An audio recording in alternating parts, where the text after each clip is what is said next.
Good afternoon, and thank you for coming to today's MWI speaker event with Dr. James Giordano. Dr. Giordano is a professor in the Department of Neurology and Biochemistry, chief of the Neuroethics Studies Program of the Pellegrino Center for Clinic Bioethics, and co-director of the O'Neill Pellegrino Program in Brain Science and Global Health Law and Policy at Georgetown University Medical Center. As well, Dr. Giordano currently serves as an appointed member of the United States Department of Health and Human Services Secretary Advisory Council on Human Research Protections. He is a researcher and task leader of the European Union Human Brain Project and has served as an appointed member of the Neuroethics Legal and Social Issues Advisory Panel of the Defense Advanced Research Projects Agency, DARPA, and Senior Advisory Fellow of the Strategic Multilayer Assessment Branch of the Joint Staff of the Pentagon. It's quite a bit.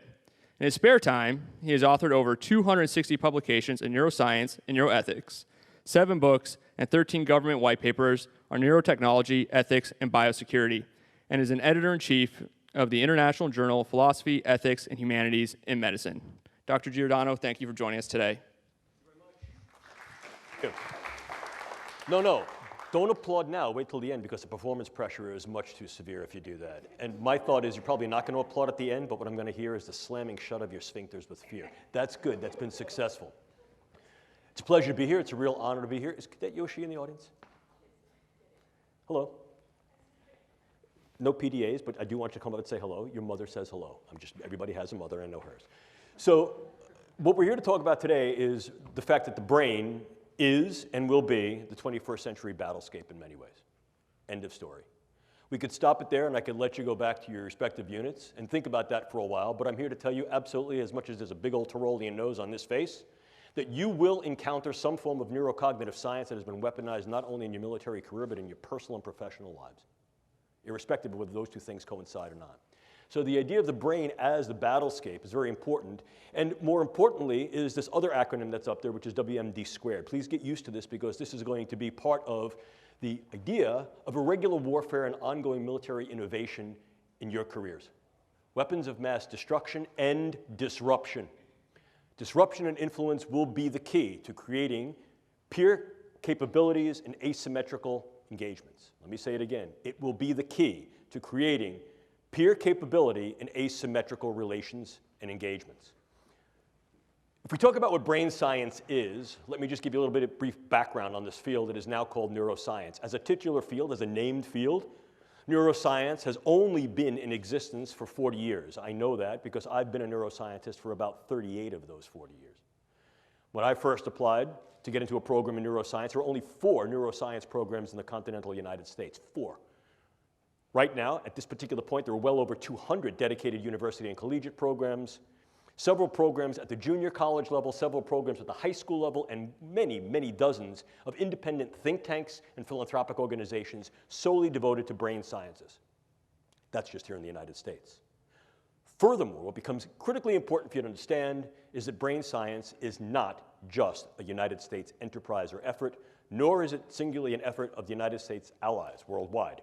Increasingly, it is becoming an international, multinational, global, and independently exercised event and endeavor, which increases the capability of the brain sciences to develop not only new theories, but ever more sophisticated tools. I like this slide a lot because what it presents for you, ladies and gentlemen, is a century-long history of brain science, even before it was called neuroscience. Look, let's face it, for as long as human beings were looking in some reflective pool and recognized that the thing looking back at them was themselves, there was some interest in what makes me, what makes me think, what makes me feel, what makes me behave the way I do and you behave and think the way you do. What is my sense of self? Do I have free will, and what is the nature of that, and how can we affect that in a variety of ways that go from the non-kinetic all the way to the kinetic? If we take centenary jumps into the era of the Enlightenment, we can see the great thinkers that came before and during the Enlightenment, inclusive but not limited to people like René Descartes, pondered the idea of what that means. Cogito, ergo sum. I think, therefore I am. The inverse of the statement that in many cases was implicit but now becomes ever more explicit is what makes me think. And if I can understand what makes me think and makes you feel, then that understanding may in fact flavor, if not directly influence, the way you and I interact. But more than that, if in fact I understand how it is that your brain does what your brain does, I may be able to access your brain and affect your brain, indirectly and directly. And what this allows us to do is to create tremendous potential and possibility and probability, potential, possibility, and probability of what the brain sciences can do and will do. Remember these three letters, A, and A. Keep them as your viable mantra for the duration of this course, today, and throughout your professional careers and each and all of the opportunities that you have to interface and try to understand the power that the brain and cognitive sciences can yield. A, the ability to assess the brain and its functions. A, the ability to access the brain on a variety of levels, from the subcellular all the way to the social. And A, the ability to affect the brains and the individuals in which those brains are embodied and the ecologies in which those individuals enact, engage, encounter, from the level of the individual to the group, to the community, to the populational. Look at the power that understanding tools and techniques of the brain sciences afford. It's there before you on the screen. Obviously, if in fact this gives me some insight to the way people interact, inclusive of the way they may interact in bellicose, aggressive, violent, and volatile ways, and it also confers upon me certain powers to be able to influence that, alter that, change that, mitigate that, then clearly I'm able to use the brain sciences, as we have tried repeatedly in the past, to influence the postures and capabilities not only of our own individuals who are engaged in warfare, intelligence, and national security operations, but those who seek to threaten us. In other words, we can utilize these things in national security, intelligence, and defense. Please look at the timeline. A mere 10 years ago, in 2008, the National Academy of Sciences National Research Council convened a group to create a report dedicated to if and why and how brain sciences might be viable, valid, and of value in national security, intelligence, and defense operations. And in 2008, they did a 5-year retrospective and came to the conclusion that although these things may be valid, their relative viability and value at that particular time rendered them not ready for prime time play. Our group, working with others internationally, inclusive of the Nuffield Council in the UK, proceeded forward from 2008 and did a slightly deeper dive, looking at international capabilities, limitations, and delimitations in the brain sciences, and came to a very, very different set of conclusions. Not only were the brain sciences increasingly being considered, interested, and used for possibilities of national security, intelligence, and defense, but they would continue to be so as more and more countries internationally developed the capabilities and the specialized agendas to be able to look into the brain and affect the brain. So much so that by 2014, the exact same committee reconvened and recognized at that time that the brain sciences indeed were ready and in operational prime time for warfare, intelligence, and national security agenda. In other words, it is valid, valuable, and already in operational play. The brain is the current and future battle space, or at least one that can be leveraged in those ways to be able to create tremendous effect with fairly little investment of engagement. In other words, what it allows us to do is assess the brain, access the brain, and affect the brain. I'll unapologetically repeat myself throughout this lecture to drive home this point with regard to these capabilities because each and all have gravitas importance and operational leverageability. That said, what are these techniques and technologies that have rendered this capability and, if you will, geopolitical, military, and social power? Well, I have them here before you. Generalization, we could parse them down into two discrete domains. First, the assessment neurotechnologies that do exactly as the name would imply. They are based upon various tools that we can use to assess those structures and functions of the brain that may be involved in those processes of cognition, emotion, and behaviors. Humans are tool users. Rarely, however, do we turn over a rock, look around a corner, or peer under the bed just to know what's under there. We use, at very, very least, the knowledge we have gained from turning the rock over and looking under the bed or around the corner. And very often, those things that we find under the rock, under the bed, or around the corner become tools for us to use in a variety of other engagements. Brain science, like any other science and technology, is no different. Earlier in the day at lunch, Major and I had a conversation about the viability of different types of research. Science for science's sake. Science just to know because that's where your interests lie. Oh, look, I've been an academic for well over 4 decades. And I can tell you that that kind of research is wonderful. But when that research is generated for a purpose and when it's funded and when that purpose deals with those things that are near and dear to the health, survivability, flourishing, and protection of kith and kin, then that research is operational research that has an end goal of use. This is what this is about. It's not just a question of trying to figure out what makes the brain tick and the way it's built. It's can we get in there to affect the ticking and talking, and by affecting the way that brain is built and the way it functions, influence in ways that are kinetic and non-kinetic, the attitudes, beliefs, thoughts, emotions, activities, and relative vulnerabilities and predispositions of those individuals for whom both we are responsible in terms of our own forces, perhaps to make them better, more insulated against injury, operationally protected and enhanced, and those who may threaten us. To do that, we need to intervene. So the other dimension of these neurotechnologies are interventional neurotechnologies. Now, I'm not going to bring you down the rabbit hole into what each and all of these things do, because you don't want to be a neuroscientist, and I'm certainly not going to make you a neuroscientist in an hour. But I think it becomes important to dial into a little bit more clarity and with further granularity what we're really talking about when we talk about these relative assessment and interventional technologies. In the former case, probably the one that gives the most rise to both provocation and contention, are various forms of neuroimaging, the ability to image the living brain, to be able to see what brain areas are differentially active as we engage in different thoughts, feelings, emotions, and tasks, and to then correlate the interaction of those nodes and networks with discrete patterns that occur not only in individuals, but in groups of individuals. In other words, if I can see how this gentleman's brain works, whether he's awake or falling asleep, thought I'd catch you. The idea there is that I can then understand, I'm only kidding, I can understand better, relax, I can only understand better not only what makes him happy, agitated, engaged, or tired, but I can then in some way alter my discourse to be able to make him feel happier, more engaged, and less tired. In so doing, I can take the information I have about the way a brain works, and I can put it to good use, practical use. Think about this. If I know what makes you tick as an individual, and I'm then able to generate patterns of how you as an individual relate to, are similar to, or different from other individuals, I may be able to then generate information that allows me to interact with you on ways that are more meaningful to our level of interaction. In other words, the more I know about what makes you tick, the more my interactions can be geared with you to make you tick the way I want you to. The way I want you to. Obviously, it takes some energy to put people into a big magnet and scan their brain. There's a whole bunch of things that are limitations of brain imaging. We recognize that. That's part of the mission. We seek to delimit those particular constraints and through the use of co-registered different forms of neuroimaging make it better. Some of these forms of neuroimaging are fieldable, operationalizable in field missions. Some of them are not.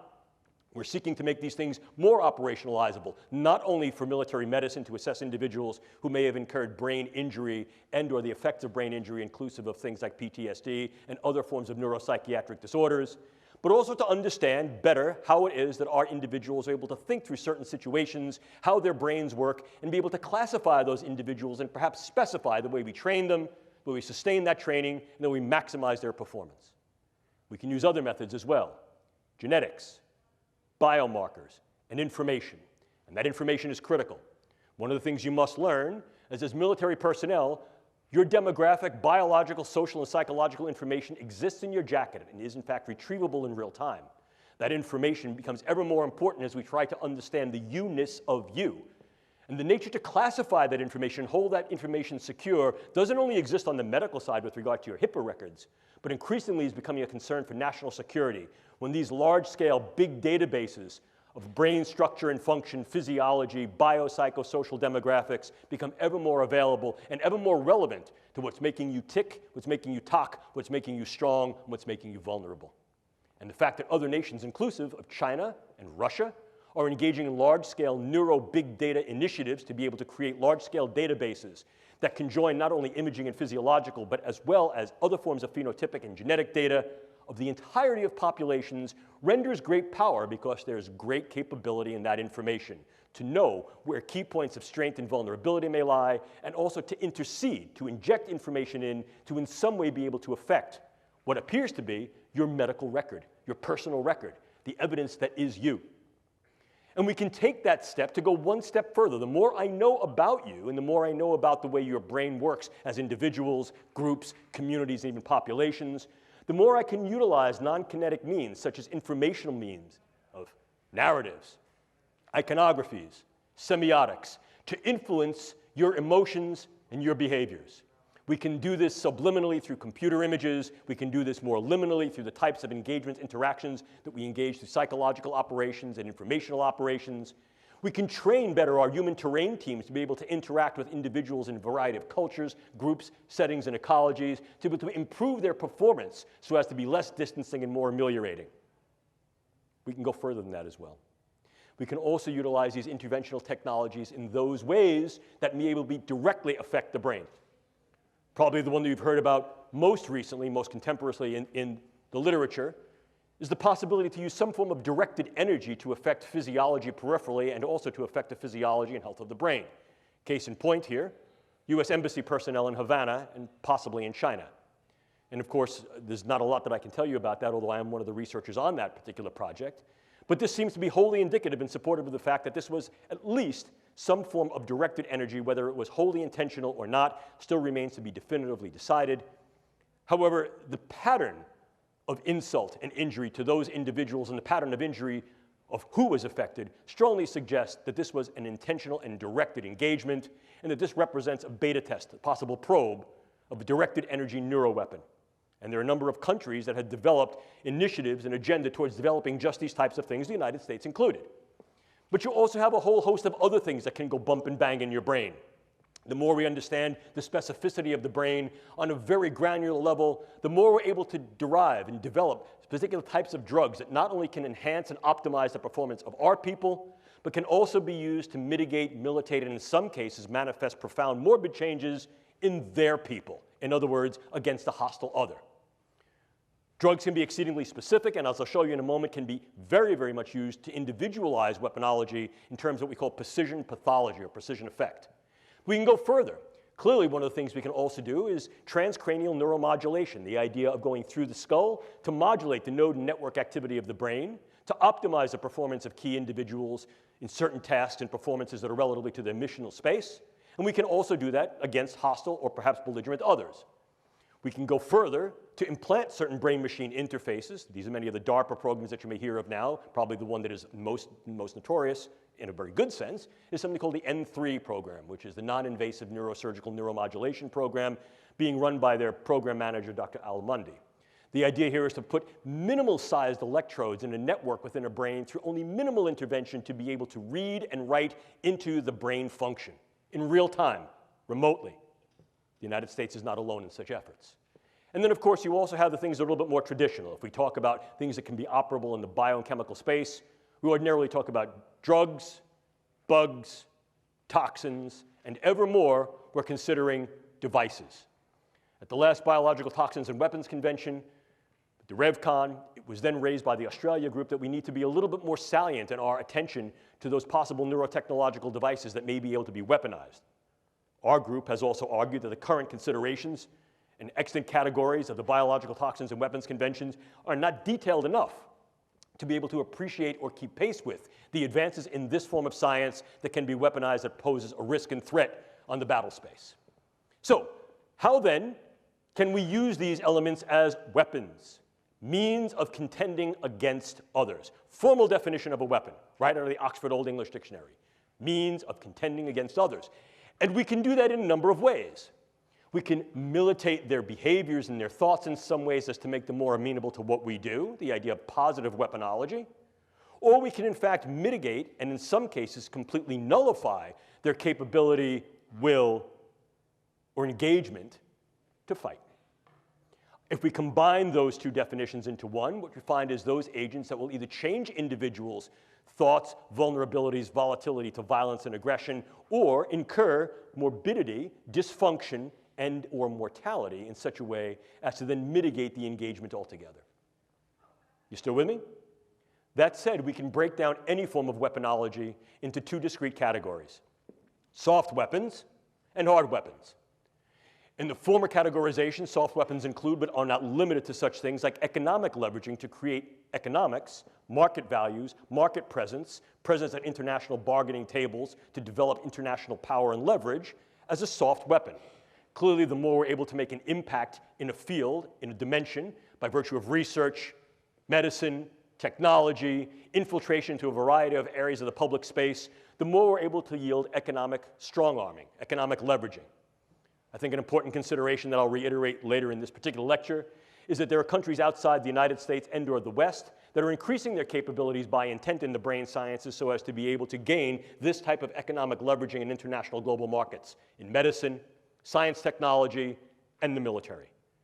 Most notably among them is China. We'll talk more about that momentarily. But we can also utilize weapons in more of a soft approach, as I mentioned earlier. The more I know about what makes you tick, the more I might be able to do things like weaponize the approach that I then take towards you in my interactions and engagements with you. Here we can utilize the brain sciences for psychological operations. Most notably, one of the DARPA programs run by the program manager Bill Casebeer, Dr. Bill Casebeer, who subsequently went on to be a program manager at Lockheed Martin and run their brain-machine interfacing programs. Bill Casebeer's program was called Narrative Networks. And one component of the Narrative Networks project was something called neural narratives. If we understand how it is that brains and individuals, groups, and populations respond to certain forms of imaging, memes, iconographies, engagements, the more we may be able to tailor those things through our psychological operations, propaganda, meso, to be able to engage these individuals in more positive ways or in ways that are more influential, to be able to direct their behaviors, their predispositions, and perhaps their engagements with us on a variety of levels from the individual all the way up to the political. But then, of course, we move into the more harder forms of weapons, things such as bullets and bombs. And here, once again, let me reiterate what we're talking about on the neuro side are drugs, bugs, toxins, and devices. But of course, if we spill over the idea of soft weaponology into a hard weaponization, we also see the use of biodata as a viable weapon. Manipulating biodata so that I can then put into your particular medical records subtle information that may change the disposition of whether you're sick or not, change how you're treated, influence the postures that go to you in terms of insurance, care, viability for military service. By altering that information, by changing those data, by purloining those data, I essentially change the you of you. And I can do that in very subtle and insidious ways. Furthermore, I can do that on a variety of different levels that can affect key individuals so that, in fact, your medical record changes to thereby render you incapable or at least invalid to be able to serve in a way you're serving. Or I can do that on a much larger scale, groups, populations. And if I change those data, I change the way you're being regarded and treated. And I can do that in one of two ways. I can do it in such a way that you're going to be regarded in a negative sense, or I can do that in such a way that I'm going to treat you incorrectly. If I say, for example, you have a particular allergy, or you have particular sensitivities, or you have a particular disorder, you will be treated for that, and that could then harm your health and your stability in both a short wars approach as well as a long wars approach. But if we take a look at this in a little more detail, you can see that once again it folds back to the idea of what can we do to ours and what can be done to others. Clearly, one dimension, one domain of operational viability and value is to enhance the capabilities of the combat and intelligence operator across a range of scalabilities in both general purpose and more select forces. And this is the idea of neuroenablement. Neuroenablement. You will hear this referred to in a variety of different ways. Performance optimization, enhancement, enablement, maximization. These terms mean something. A number of years ago, our group was tasked with the Air Force to develop a lexicon, a nomenclature, that would be able to define these in more precise ways. I'll not bore you with that now. But the idea of enablement gives forth, I think, a particular meaning that's relevant. You're enabling individuals to do some aspects of a performance of a task that is germane and justified to their operational mission and that is, in fact, done with regard to protection of their charges. So in other words, we're saying, we're going to make you good to go, and we've decided that this is good. The reason this can become problematic, of course, is that what definition of good are we using? What we define, whoever the proverbial we may be, to be good, might be quite different than what they, whoever the proverbial they is. And as a consequence, we have to keep a much broader window of opportunity and possibility open to be aware for the potential benefits, burdens, and risks that this type of engagement may pose. What types of things can we do to make our people better, if you will? Well, certainly we can use a variety of advanced psychopharmacologics and neuropharmacologics, in other words, drugs. And I refer you to a wonderful book written by a colleague of mine, Professor Jonathan Moreno, called Mind Wars. First edition came out in 2006, second edition came out in 2012. And Professor Moreno does a very good job in defining and explaining the history and historicity of the way the brain and cognitive sciences had been used in national security, intelligence, and defense operations, both by the United States and more globally. And what we see is that this is certainly not a new event. We can look back into antiquity and see that there have been attempts to try to maximize the performance, capability, sustainability, and protection of those individuals who are operational warfighters, literally from ancient Rome and Greece all the way to the 20th and now 21st century. It's the tools and techniques based upon the understanding and depth that we have that increases the granularity and specificity of effect and increases sophistication and gravitas of outcome. The more we know about the brain, the more we can develop ever more selective agents to affect the structures and functions of the brain in cognition, emotion, and actions, and the more we can do so in a way that's more like sharpshooting rather than buckshotting. But irrespectively, drugs can be somewhat dirty. What I mean by that is they can have a host of adverse effects, some of them side effects, some of them direct effects. And very often what we'll find is that unless we're able to deliver the drugs directly to a particular site in the brain or elsewhere in the nervous system, they can have heterogeneity of effects throughout the body. And that can lead us to some undesirable outcomes. But we don't need to be limited to drugs. No, no, no. We can also use a variety of computational brain-machine interfaces that are both closed and open loop. And these include things like transcranial magnetic and electrical stimulation, stimulating the vagus nerve transdermally, or if you wanted to get somewhat more invasive but certainly more specific, brain-machine interfaces by virtue of deep brain and superficial brain implants. And I shall tell you that one of the leading projects in developing state-of-the-art brain implants is a DARPA-funded project aimed at the medical side for the treatment of neurological and neuropsychiatric spectrum disorders. And this program is called SubNets, Systems-Based Neurotechnologies for Emerging Therapies. But what you also need to appreciate is that that DARPA program, like any program that is oriented towards engaging brain function to then alter those functions in certain ways, directional ways, can be harnessed for what's called dual use. Medical purposes that are then depurposed to medicine and used for other agenda, inclusive of warfighter enablement and enhancement. Furthermore, we understand that there are a number of nations outside the United States, some of whom are allied, others that are at least competitive, if not combative, that are engaged in these types of programs looking at the capability for transcranial and deep intracranial modulation of brain function to improve the functional performance of military and intelligence operators across a range of viable missional tasks. We are not alone in these pursuits, and I think that's something that needs to be appreciated. But it's not just a question of what we can do to our own, because very often in raising these questions, we tend to, what I call, err on the side of moral probity, and we recognize that there are particular limitations, limits, boundaries, thresholds that cannot and perhaps should not be crossed in terms of what we can do. And if we intend to cross them, we only cross them with consent, and that consent is highly contingent upon the necessity of a continuity of research and clinical care, understanding what happens to the individual once they've been enabled and enhanced, and what may happen when they're no longer enabled and enhanced. In other words, more colloquially, when Superman goes back to being Clark Kent, what happens to Clark becomes the burden and obligation of our responsibility.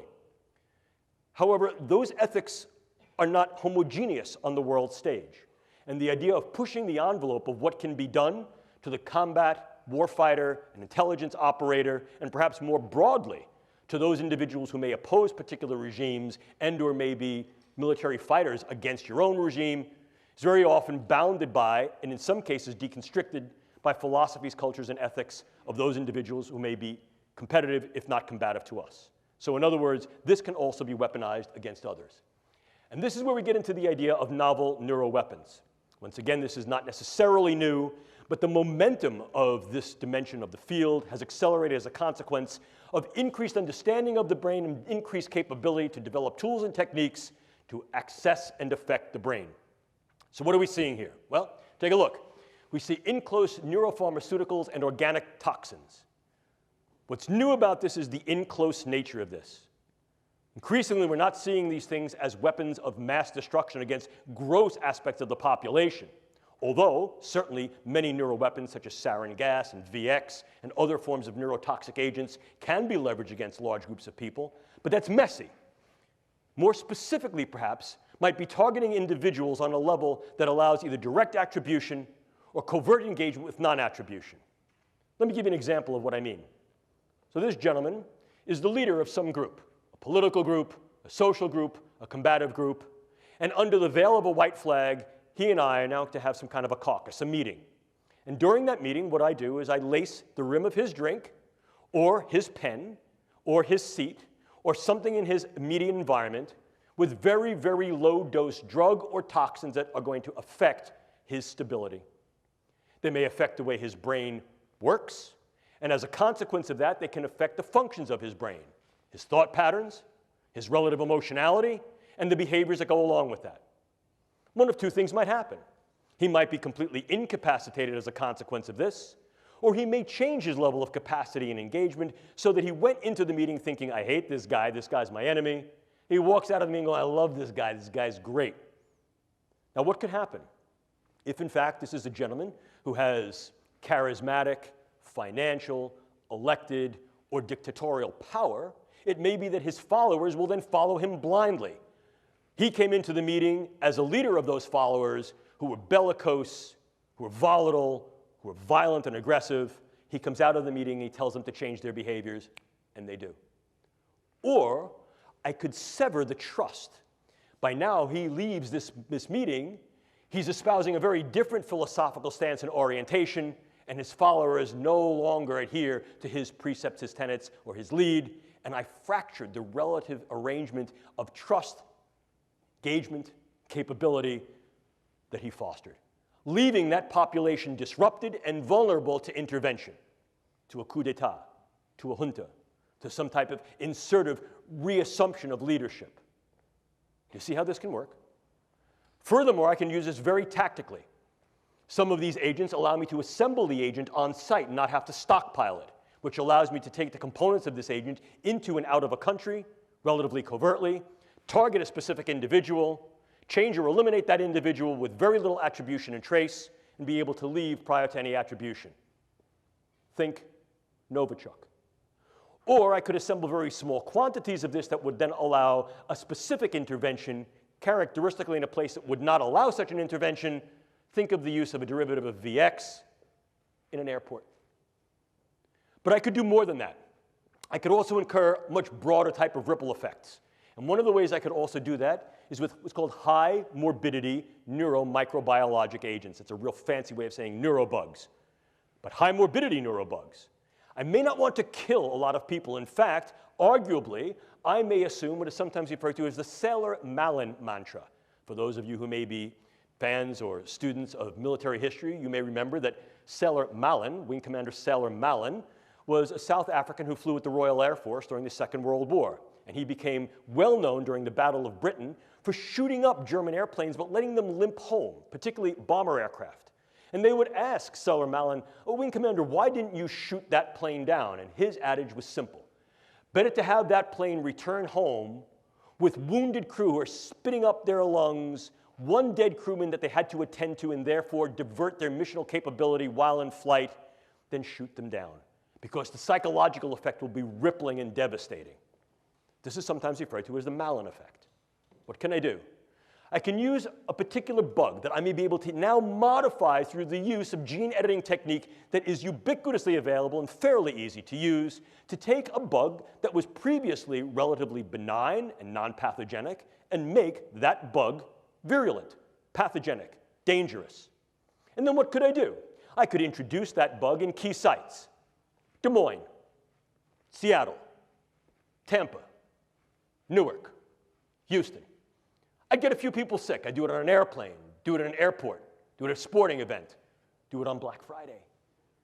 And then what I would do is I would take credit for that, but I'd want to make sure that at least part of the symptomatic constellation was not only neurological, was profoundly psychological.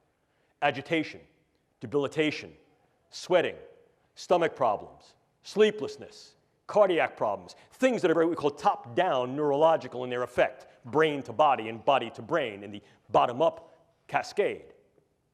Then what I would do is I would get on the internet, and I would put out over the internet, I did it. Oh yes, I'm that dangerous G group that you should all be afraid of. And in fact, this is far more ubiquitous than I let on. These are only the first cases. I've let these buggies go all over the country, and your early warning signs are agitation, anxiety, worry, sleeplessness, stomach problems, heart problems. What have I done? I've rippled the sheets of the worried well. At first blush, I get every hypochondriac running to their physician, but at second and third blush, I get those individuals who begin to become worried that they may have been exposed to this, that their children may have been exposed to this, that their loved ones, their kin, their kith may have been exposed to this. Of course, the physicians, the CDC, the Public Health Service comes back and says, no, that's not what's going on. But I get back on the internet and I say, oh, don't you listen to that. That's fake. That's false. Your government knows what's going on. They can't do anything about it and they can't treat you. They're going to end up quarantining you. How many people would I need to affect? We modeled it. Somewhere between 12 and 240. What would be the effect? Hang on, folks. Within 41 to 45 days, we would crash the United States public health system. Crash it. In so doing, I render the United States infrastructure vulnerable, either there or elsewhere. See the ripple effect? See the disruptive effect? I can disrupt an individual from the level of their cell to their system, and disrupt individuals on a variety of levels, from individuals all the way up to the social fabric. And that social fabric may go even further. It may be geopolitical. I need you to think just for a moment, if you could, why would it be of any value at all to affect, disrupt, and disable individuals who are U.S. Embassy personnel in Havana? When did it happen? What was happening? What would be the benefit in fracturing a growing economic, political, and social trust in that part of the world? Who would benefit?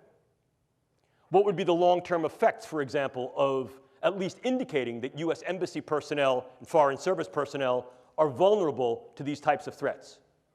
Could you, in fact, pair the threat with some type of conditioned stimulus? So now what you're able to do is to evoke a response in the worried well.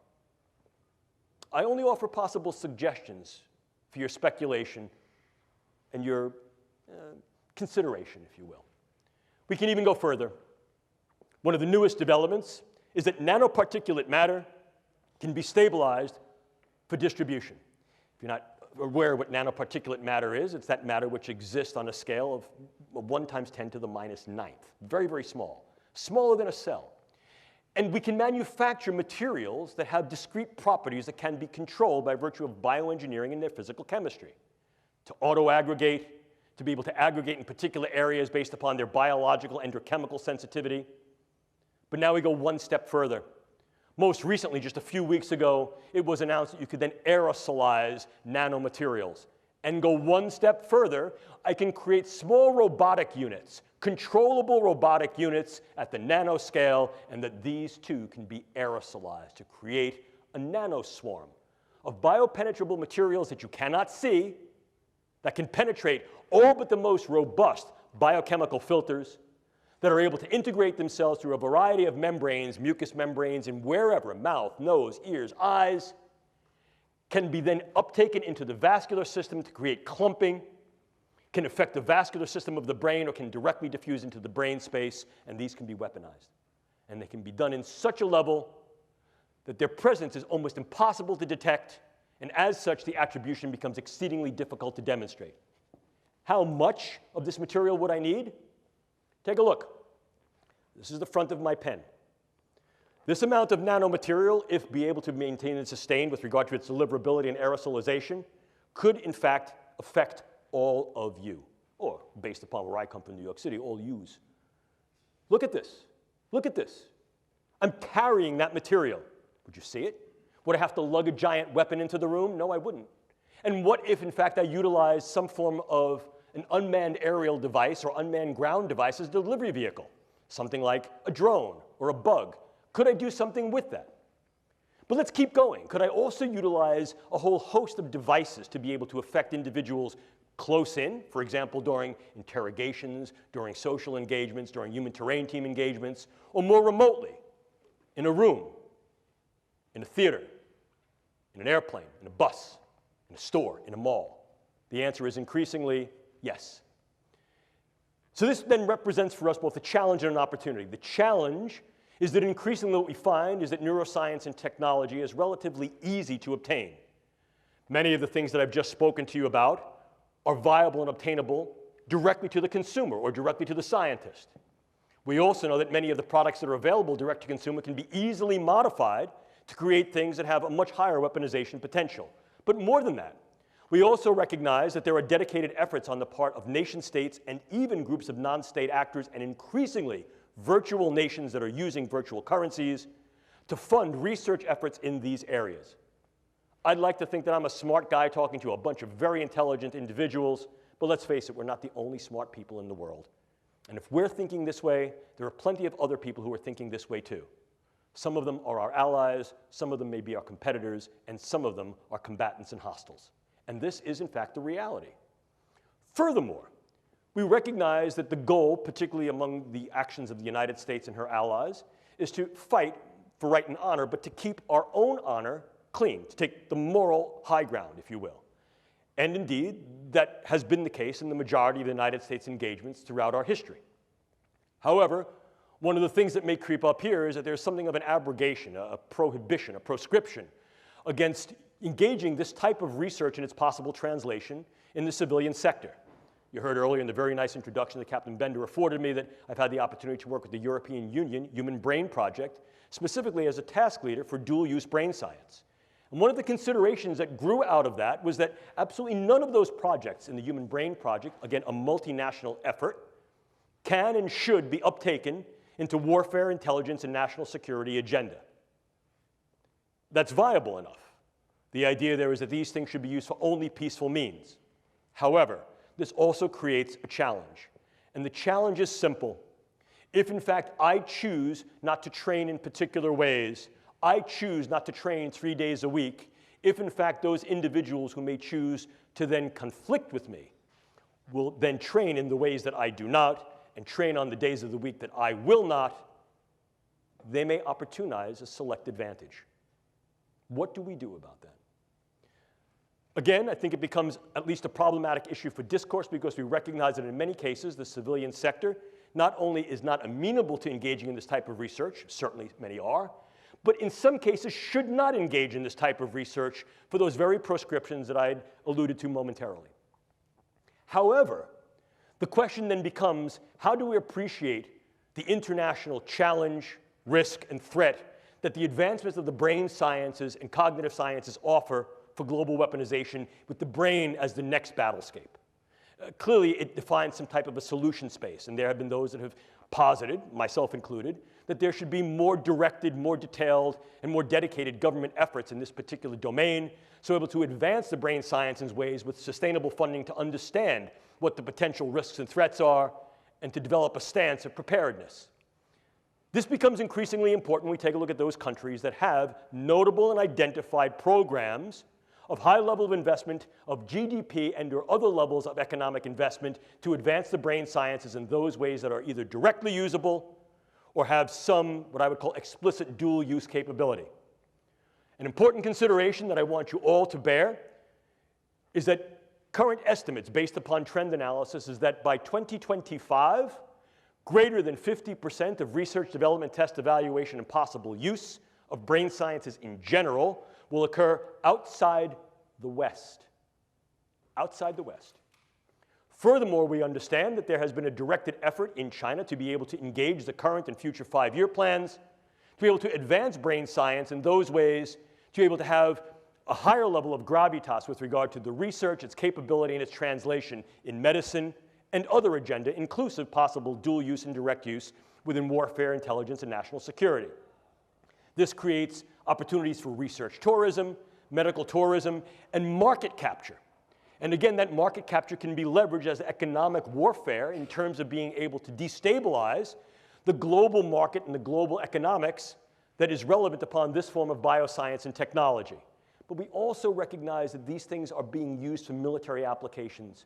Certainly, there are directed opportunities and directed agendas for doing that within China. We also recognize that there have been activities and directed initiatives in the former Soviet Union that have now been translated and perpetuated into the current Russian infrastructure of biomedical science for military purposes. And a number of other countries have directed efforts in this space, inclusive of Iran, North Korea, India, Bolivia. Certainly among the US and its allies, we recognize that, the United States, the UK, Canada, Israel, and there are governmental efforts within Europe. We recognize also there are efforts in Japan. But there's another looming threat. The threat is the non-state actor. The threat is the virtual nation. They can establish sovereignty within a sovereignty so as to be able to say that we are immune or inured to your rules and regulations. Essentially, possibly destructive diaspora. And increasingly what we're seeing is the use of Bitcoin currencies and the like allow the finances of these types of things to be sustained in ways that were heretofore economically unimaginable, if not incapable. So as a consequence, what we're recognizing is that the threat parameters, the risk parameters, as well as the challenge and opportunity parameters are growing. We're equally concerned about the do-it-yourself community, not because this community of biohackers represents an inherently malicious or nefarious group, but because of their relative vulnerability to infiltration. And we recognize that to such an extent that at present, the Federal Bureau of Investigation in this country has dedicated ongoing efforts to try to maintain continued communication, interaction, and engagement with this community so as to be able to better surveil their relative vulnerability to purloinment, infiltration, manipulation, and misuse. Clearly, if we're looking at these things as possible destructive weapons, the more characteristic or classic criteria of drugs, bugs, and toxins meet at least some of the extant categorizations of the biological toxins, weapons, and chemical conventions. However, as disruptive agents, as those agents that may be assembled, developed anew, that do not meet these criteria, you can then get skirting of these extant treaties and these extant signatory documents, and as a consequence can develop these means, these methods, tools, and technologies essentially below the radar. Moreover, as disruptive elements, they need not be mass-produced or stockpiled, but rather their ingenuity is that they're able to be assembled in situ in relatively low quantities and used with specific effects against individuals and small groups to be able to incur disruptive effects, not only within that organism or that group of organisms, but beyond the organismic level, to the systems level, to the social level, to the geopolitical level. There's great power that can be leveraged there. Clearly, what we can do is provocative. Therefore, what we should do remains at issue. Ladies and gentlemen, I do not have answers for you, but I will pose several questions and possibilities.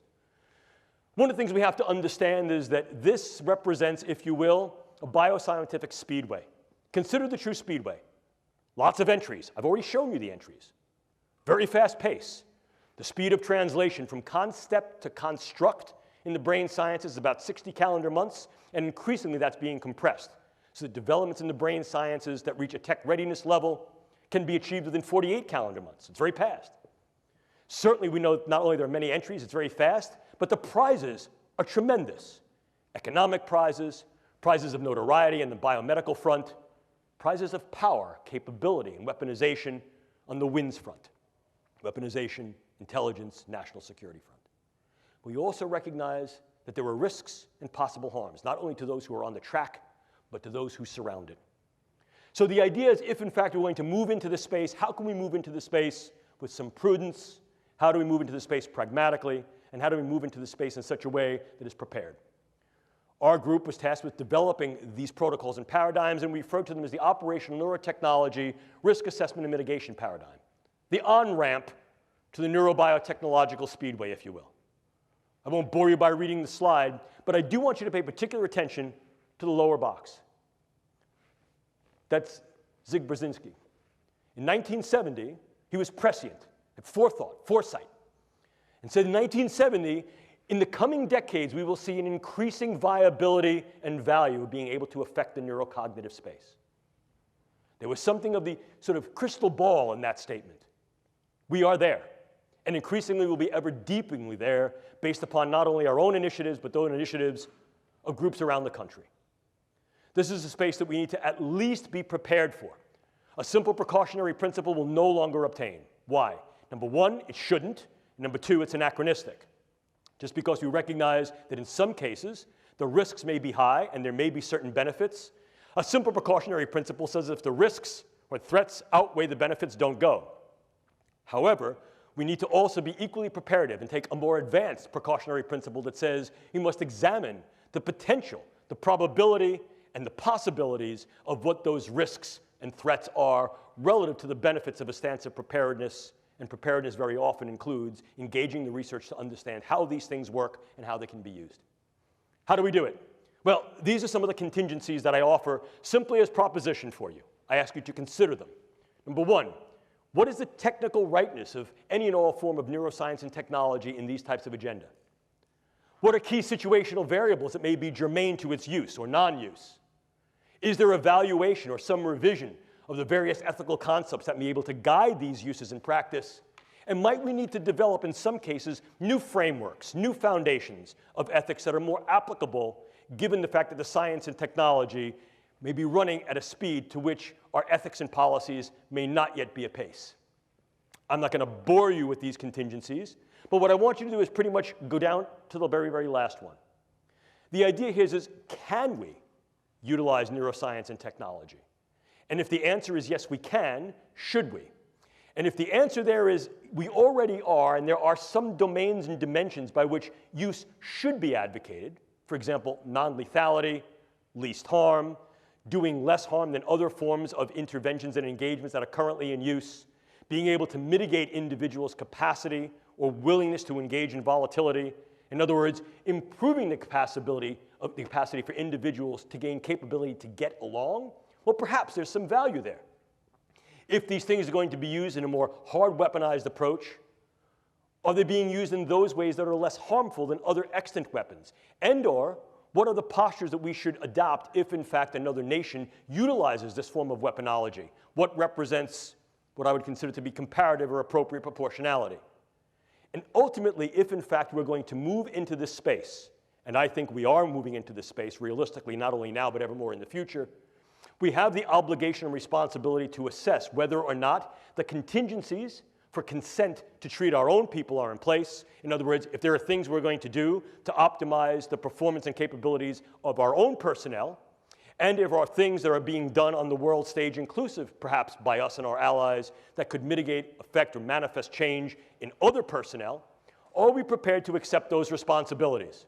The responsibilities for ongoing research, the responsibilities for ongoing clinical care, not only of ours, but internationally, because of the role that the United States and our allies plays, and because of the need to take an upstanding moral front with regard to the fact that as we develop weapons, and as weapons are developed by us, our allies, and by others, the preparedness stance says we must also be equally assumed, equally in position to be able to not only counter those weapons, but mitigate and treat the effects that those weapons incur. And in fact, historically, very often what we've seen is that that has been the interesting march of science, technology, and medicine, where advancements in medicine very often arise as a consequence of the possible utility of various forms of science and tech to be weaponized and the damage that they incur. But the question still comes up, ladies and gentlemen, what ethics shall we use to guide research, test, development, and perhaps utilization of neuroscience and neurotechnology in these agenda and initiatives? Clearly, here in the United States, as with any open society, our military has relative transparency to the polis for our intents, our goals, and our operations. Absolutely, certain things are held confidential and classified. You don't show the other team your playbook on Friday and expect to win the game on Sunday. Yes, of course. And information we may understand about what they're doing by virtue of our deep and our intermediate surveillance may also be kept close to the chest, if you will. But the transparency of military intent operations, goals, and interventions here in the United States has been paramount to the nature and fabric of our infrastructure, our politics, and our government. And the same is true for our allies.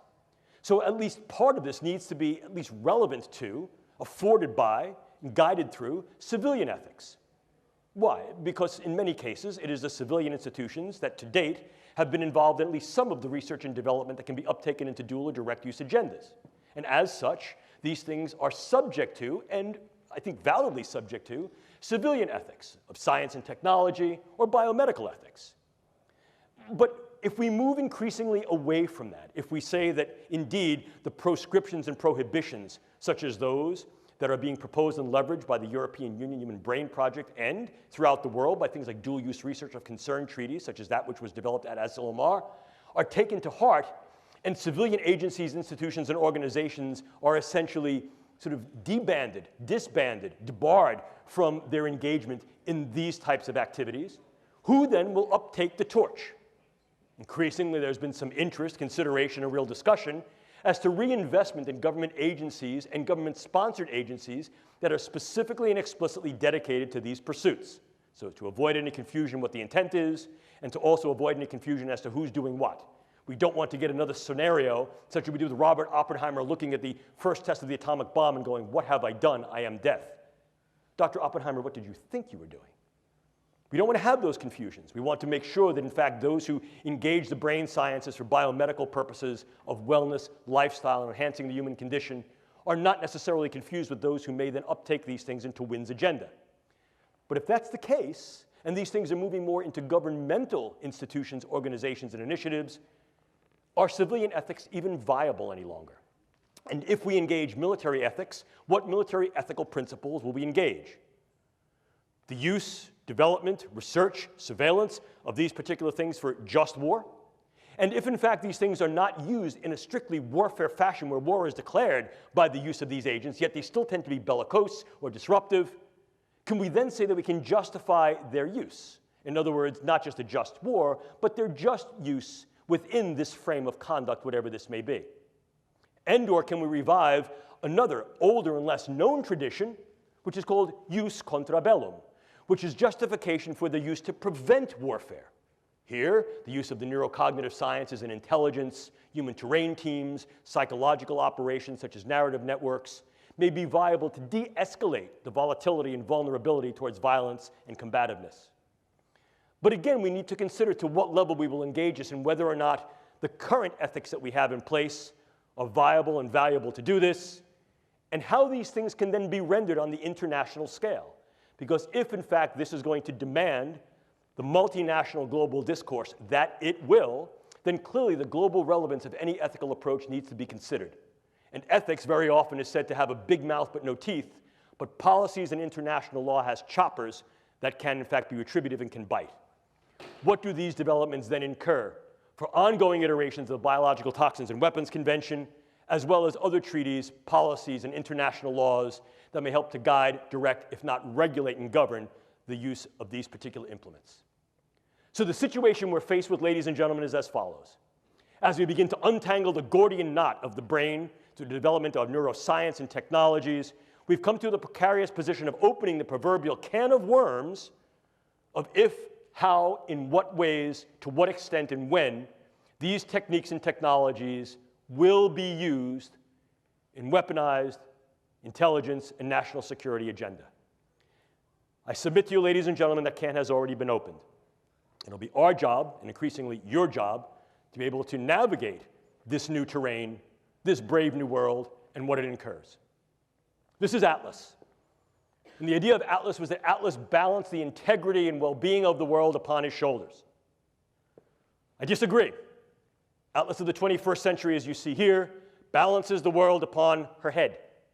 What we know about the brain, what we're able to do with the brain, and of all those organisms that are embodied and have one that exist in their various environments, cultures, and ecologies. Because the brain sciences and its technologies confer tremendous capability of knowledge, intervention. With tremendous capability comes tremendous power. And with tremendous power comes great responsibility. Look, that phrase is good enough for Spider-Man, certainly was good enough for Goethe and Nietzsche, certainly good enough for me, and I hand that off to you. Because, ladies and gentlemen, as I started this, neuroscience puts the brain at our fingertips. Whether that's to help, to heal, or to harm, is simply the effect of the human condition and how we put this to play. You will, in your professional careers and your personal lives, see the brain sciences ever more infiltrated and integrated, not only into the battle space, but to the bedside, to the boardroom, and beyond. They will be a part of your realistic lives in the way we engage each other, regard each other, treat each other, interact, and perhaps enter into combat. Understanding the brain sciences and their power will become one of your obligate responsibilities, not only as military officers, but as civilians of the 21st century global space. I like to end a lecture like this usually by giving you a little personal story. My dad, former Navy man, was an engineer. And one of the things Dad liked to do was build stuff. He liked to tinker. I still like to tinker. I like to work with tools. And my dad was a really bright guy. One of the things he did when I was a kid, he'd come home every month and bring me a new tool, teach me how to use it. So that in fairly short order, as a young kid, I became pretty adroit, or at least I thought I was adroit, with using tools. And with all of the impulsiveness and zeal of youth, getting a new tool with only partial knowledge, I remember one day Dad came home and he said to me, "Jim, here's a brand new tool." And I took it from him and said, "Thanks, Dad," and I went to go running off. My dad put his hand on my shoulder and he said, "Jim, slow down. Measure twice. Cut once. Sometimes you can't go back."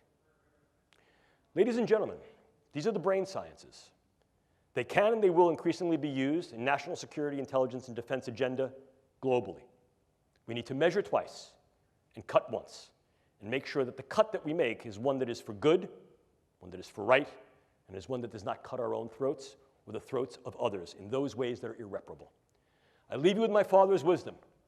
These are some of our white papers that we've submitted to the Strategic Multi-Layer Assessment Group of the Joint Staff of the Pentagon. I can make these slides available to you. These are now all open domain and available to your perusal. If you're interested in some of our ongoing work by my research group, I provide you with some of our own work. And this is the part of the lecture, I'm going to look right at the camera, that is the unabashed self-promotional plug. If you're really interested in this, I've only had the wonder and opportunity to engage with you for about the past hour or so. If you're interested in going further down the rabbit hole and reading about this in greater detail, granularity, and specificity, I recommend this to you. Not because I'm going to go out and buy the new Maserati when you all buy the book, but because I'm very proud of it. And I'm proud of it not because I wrote it, because I only really contributed a couple of chapters. I'm proud of it because bringing this together was a multi-year effort that grew out of a set of, at first, somewhat sensitive but unclassified and some classified conferences that we had that were then subsequently declassified, and then also brought together international leaders in the field of military science, bioengineering, neuroscience, philosophy, ethics, and law to provide their perspective, their lens, their vision and voice as to what's going on in this domain at this point, with some speculation, vision, and proposition as to what may need to go on in the future, so he's able to opportunize the capabilities of the brain sciences and meet and be prepared for the challenges that it offers in this space. At this point, I'd like to thank you all for your attention. I hope I haven't bored you. If you wish to get in touch with me, feel free. Just put in your subject line USMA, so I don't think you're trying to sell me Viagra. Not that I wouldn't buy it, but this way I know where it's coming from. If you want to ask questions, you have some time to do that now. If you don't get to your questions, feel free to email me. I will email you back. It may not be that day or even that week because I may be busy or traveling, but I will, in fact, email you back because that's my obligate responsibility to you. Thank you, ladies and gentlemen, for your time. Appreciate it.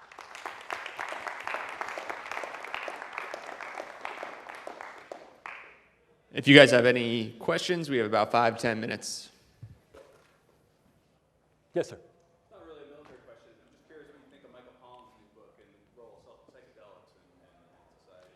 Oh, yeah. Well, so there have been a number of different books. So the new book there is that the idea psychedelic drugs had some bad research, and of course some of that bad research was not only procedurally bad, it was based upon the font of knowledge we had at the time. Having engaged in psychedelic research, well, maybe some.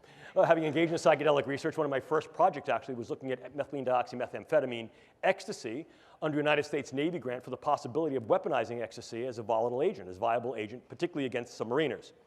So the understanding that the psychedelics could in fact be used in a variety of different ways, inclusive of weaponization, is not new. We look back to the older projects such as MK Ultra, Mind Control Ultra, which utilized lysergic acid diethylamide and psilocybin to be able to alter the cognitions, emotions, and behaviors of individuals to see if that could be leveraged not only against our own people, but against others, sort of the whole brainwashing, mind-changing effect.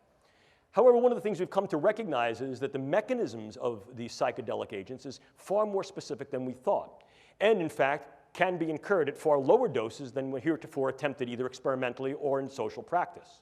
So there's a regenerated interest, a revivified interest in re-examining the mechanisms and effect of these psychedelic compounds, inclusive of lysergic acid diethylamide, psilocybin, dimethyltryptamine, as well as some that are sort of like borderline on what might be considered a psychedelic, such as the affiliative drugs like MDMA, at microdoses or sort of intermediate microdoses, not only to treat individuals who've had particular neuropsychiatric spectrum disorders, and there's a growing body of research that would suggest that even one-time administration of a therapeutic dose of LSD or psilocybin and/or MDMA may have very profound therapeutic effects against certain forms of PTSD, intractable depression, and beyond the military framework, even certain forms of psychosis.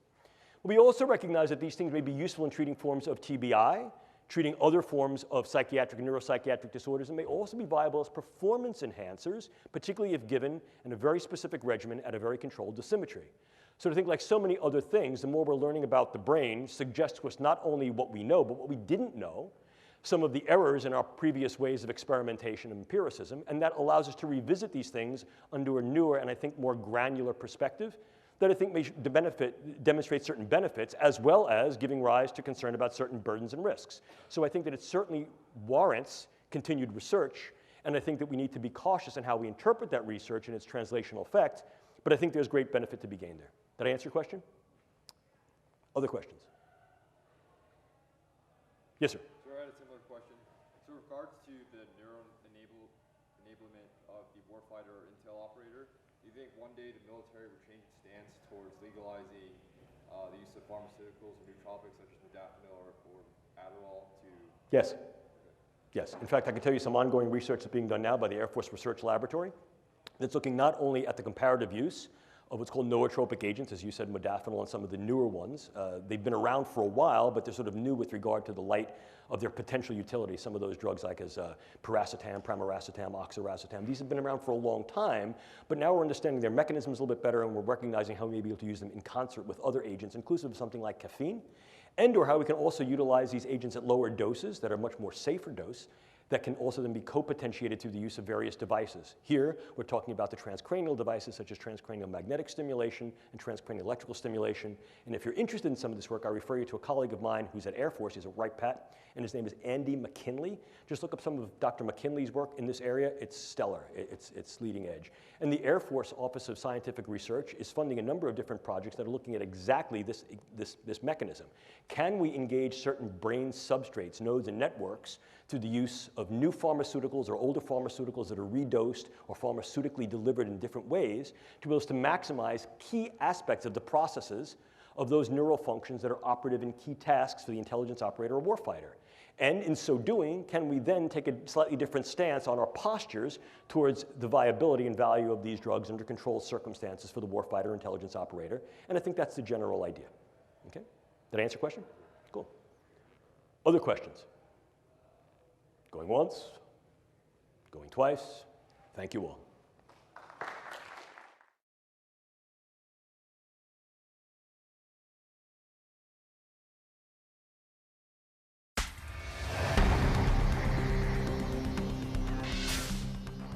James Giordano here today from Georgetown University. He is a professor. I have to read this because it's a lot. He's a professor in the development of neurobiology and biochemistry. He's a chief of neuroethics studies program and the co-director of the O'Neill Pellegrino program in brain science and the global health law and policy at Georgetown University. He served on the joint staff of the Pentagon, and in this area he heads up the EU Human Brain Project. He's going to talk a little bit about that today. He's tasked with his work is dedicated to the studying and defining of current and political dual-use capabilities in neuroscience and neurotechnology. It's an extremely in-depth discussion. I encourage you guys to ask questions at the end. His area is, his expertise is in brain science and can be developed and engaged in military applications, warfare applications, bioweapons, both by state and non-state actors. So I'm going to head it over to Jim. Oh, great, thank you. Thank you. It's really a pleasure to be here. It's my second or third time being out at Livermore. I've been working for a while with Zach, and that's been a real pleasure. And of course, my ongoing work with Paris and company. As Paris mentioned, one of the things that I do is I do brain science, and I've worked in the area of translational brain science, which is bringing brain science from the research bench to the bedside for about the past 32 years. So I've been doing this for a while.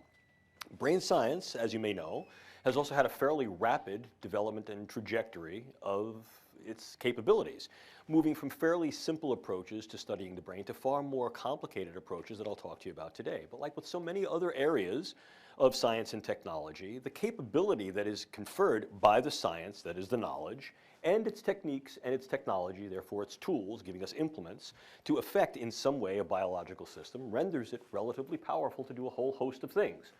Now, as Paris mentioned, of course, I also work as the chief of an ethics center at Georgetown. I'm working within the Pellegrino Center for Clinical Bioethics. And what I do is an area called neuroethics, a relatively new field, but not per se. The idea is that the title of neuroethics has only been around since about 2002 in formal use. But the idea of understanding the ethics, legal, and social issues and regulatory issues that arise from any science and technology are quite old. What makes neuroethics a bit more interesting and perhaps unique is that the thing that we use as the focus of our study, the brain and those techniques and technologies that go into studying the brain and in some ways affecting the brain, remain relatively unknown to us. I don't care how you twist this. There's really none of us in this room, and I've been a brain scientist for over 3 decades, who could tell you how the great stuff of cognition, emotion, and even behavior arise in and from that gray stuff of those squirting, squirting cells that exist in your head. We don't know that. If I were going to be Aristotelian for a moment and sort of wax philosophically, what I could tell, you enjoyed it, that's good. So I always look for the philosopher in the crowd who gets the Aristotelian gig. The issue is very simple. We don't understand what's called the efficient cause of what the brain does. We know how it works as a basic biological system. We might even speculate, and very realistically, why it's important to a biological system. But do we know how the brain makes, quote, mind? No, we don't. Yet, that doesn't stop us, because there's something called the mechanistic paradox, which is although we need to understand the mechanism of how and why something works, we also fall victim to the fact that very often we use what's called satisficing information. In other words, good enough for government work, and we'll just proceed on smartly. Moreover, what that also does is raises the intersection of a host of unknowns. If we don't know how the thing that we're affecting works, well, the beauty of it is the tools that we develop help us to understand that. But then we have to revise what we think are the key issues that come from our tool use on that thing. This is not what's called reductio ad absurdum. This is not reductive thinking. It's real. That said, let me take you on a little trip in time into brain sciences, what they really do. Let me move this down here because I'm so short you can't see me over the bottle of water. So this slide, I think, very nicely demonstrates for you a relative 100-year history of the brain sciences, going back to an anatomical diagram that was pioneered right after the advent of anesthesia in the middle of the 1800s to be able to allow direct access to the living brain neurosurgically. Now, what that allowed us to do is to manipulate the structure of the brain, and as a consequence of that, see what artifacts occurred with regard to individuals' thought, emotionality, and behaviors. Of course, we all know the prototypic example being Phineas Gage, the railroad worker who got a tamping iron through his frontal lobes, and as a consequence of that, survived, but as the adage says, Phineas was Phineas no more. So the issue here is that there's something ticking away within your cranium that makes you, you. That renders the brain sciences exceedingly important, not anymore perhaps in certain ways than other areas of the biomedical sciences, but in ways that are both practical and philosophical. In other words, if I'm able to in some way assess and affect this thing that is in at least some way demonstrably and perhaps to a large extent responsible for making you, you, your persona, your thoughts, your hopes, your dreams, well, look at the power that that can yield. We like to talk about influencing hearts and minds, but this is a question of influencing brains to influence hearts to then influence minds. Continue to look at the slide, because what you see is the interesting dance that essentially technology has allowed the brain sciences to advance with.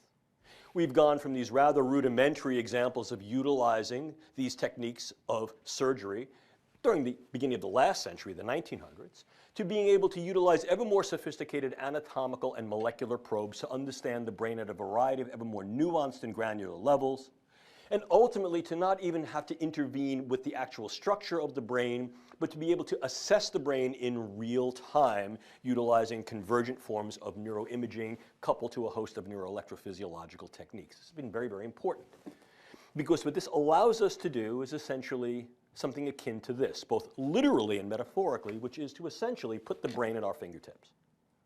This is my brain. I take it out nightly and floss it. With my haircut, it makes it rather easy.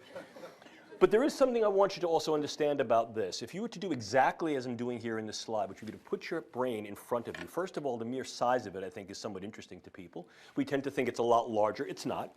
It fits in the palm of your hands. But now let's wax a little more philosophical but very practical with that same analogy. If this is something that fits in the palm of your hand, every hope, every dream, every thought, every aspiration, everything you love, everything you hate, fits in that organ. And if I really wanted to wax philosophical, everything that humanity has ever done and will be is a consequence of that organ's function. Once again, we're talking about power. But let me tell you a little neuroanatomical and neuroscientific adage. We have a saying in the brain sciences, see one brain, see one brain. Which means that despite the fact that if I pulled my brain out of my head and his brain out of his and her brain out of hers, it would basically look like that with regard to its gross architecture. The devils and deities lie in the details. Our brains develop as a consequence of their embodiment in me and you, and as a consequence of the environments we work in. Which means that what the brain sciences are helping to do is to figure out both what brains have in common and what brains have in difference. Now, the beauty of that is, through the iterative use of big data, what we're able to do is to create large-scale patterns, maps, atlases of not only individual brains, but groups of brains, and use these things comparatively and normatively. The more we know, the bolder we go. Puts the brain at our fingertips. But what you want to see is that the brain sciences have, in fact, created a tremendous amount of momentum and potential. And that is the momentum to be able to assess, access, and affect. And we'll talk a little bit more about that.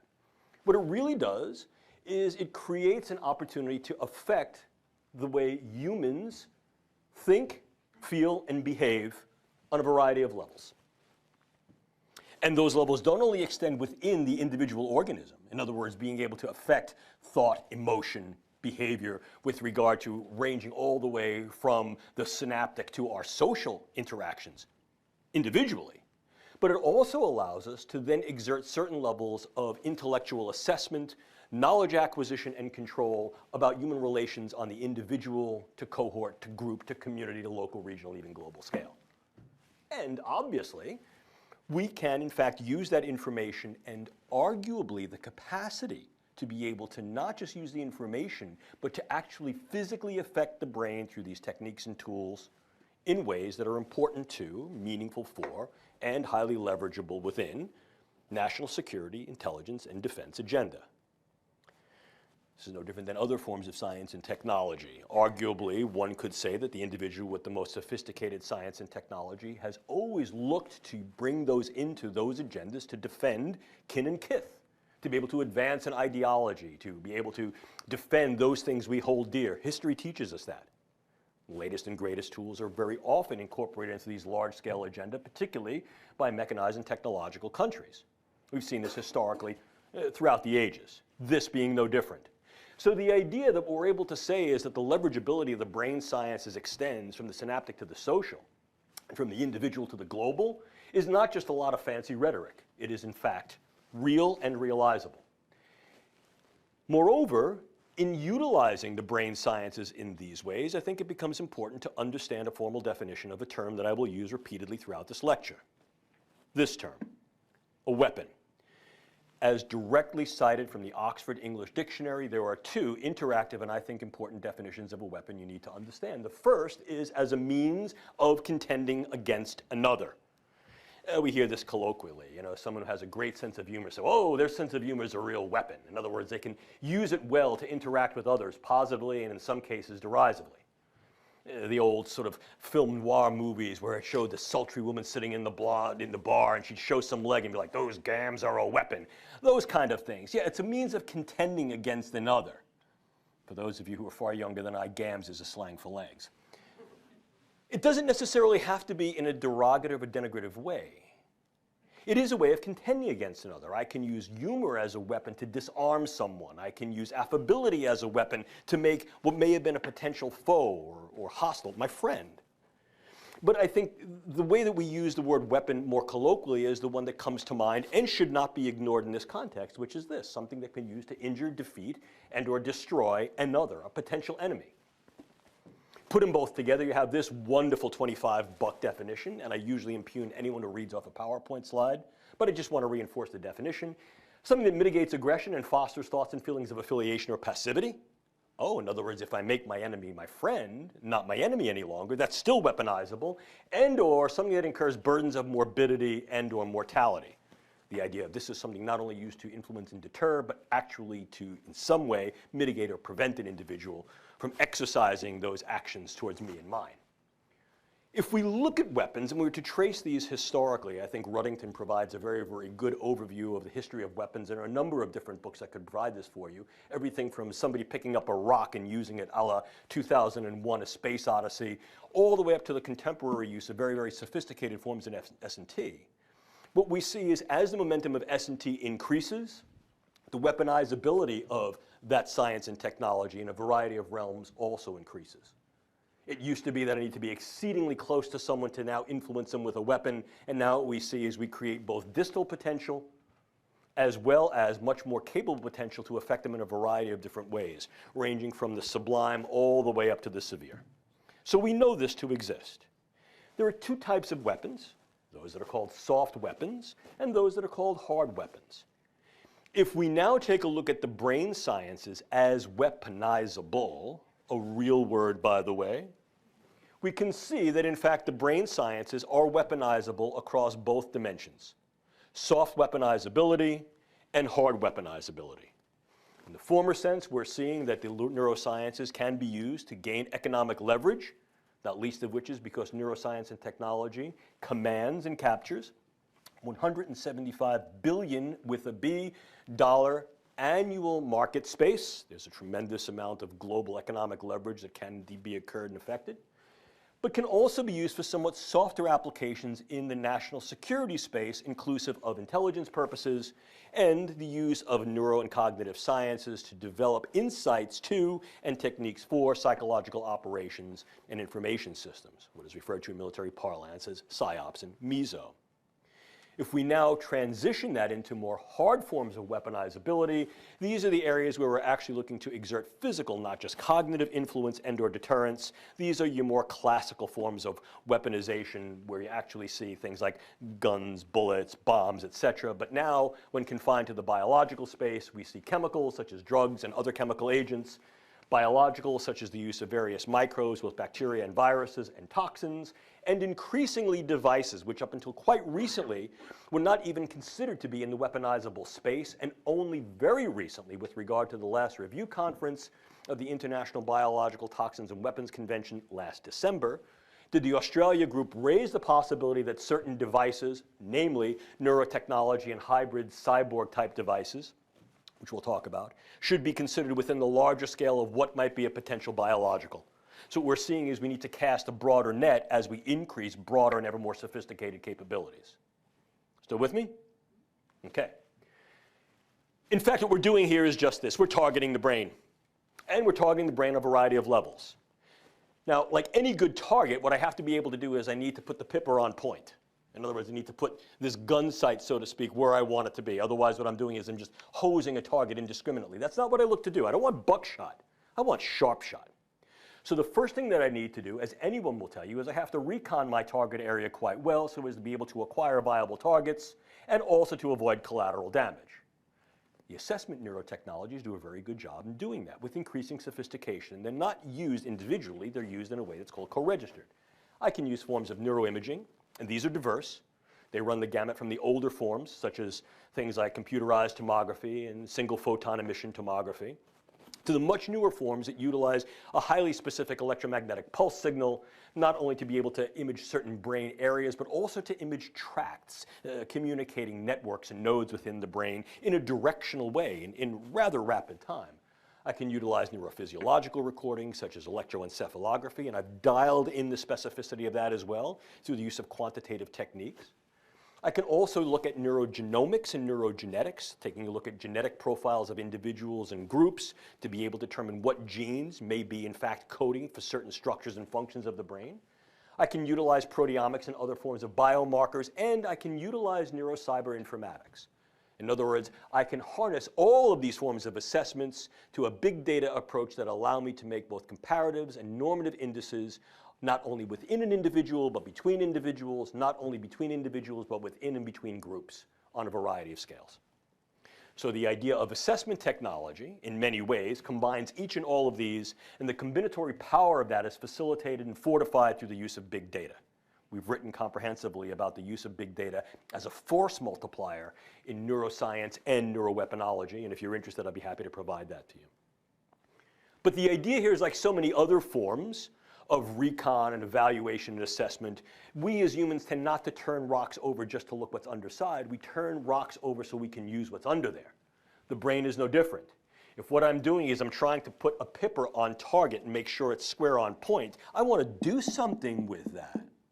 This is not just a let's go see mission. This is a let's go see so that ultimately we can translate this into some viable effect, either of the knowledge or to actually target these things through the use of some technique or technology. Now what we're looking at is the interventional techniques. Do not ignore cyber, because power comes from knowledge and information. And if I understand how a brain works, and how neurocognitive mechanisms are operative, and the various impressions we then gain in our thoughts, emotions that may ultimately feed into behaviors, I can manipulate the type of information and its delivery so as to be able to influence brain state. This is part of the incentive and underlying rationale and methods that were employed in a DARPA program called Narrative Networks that was led by a colleague of mine, Dr. William Casebeer.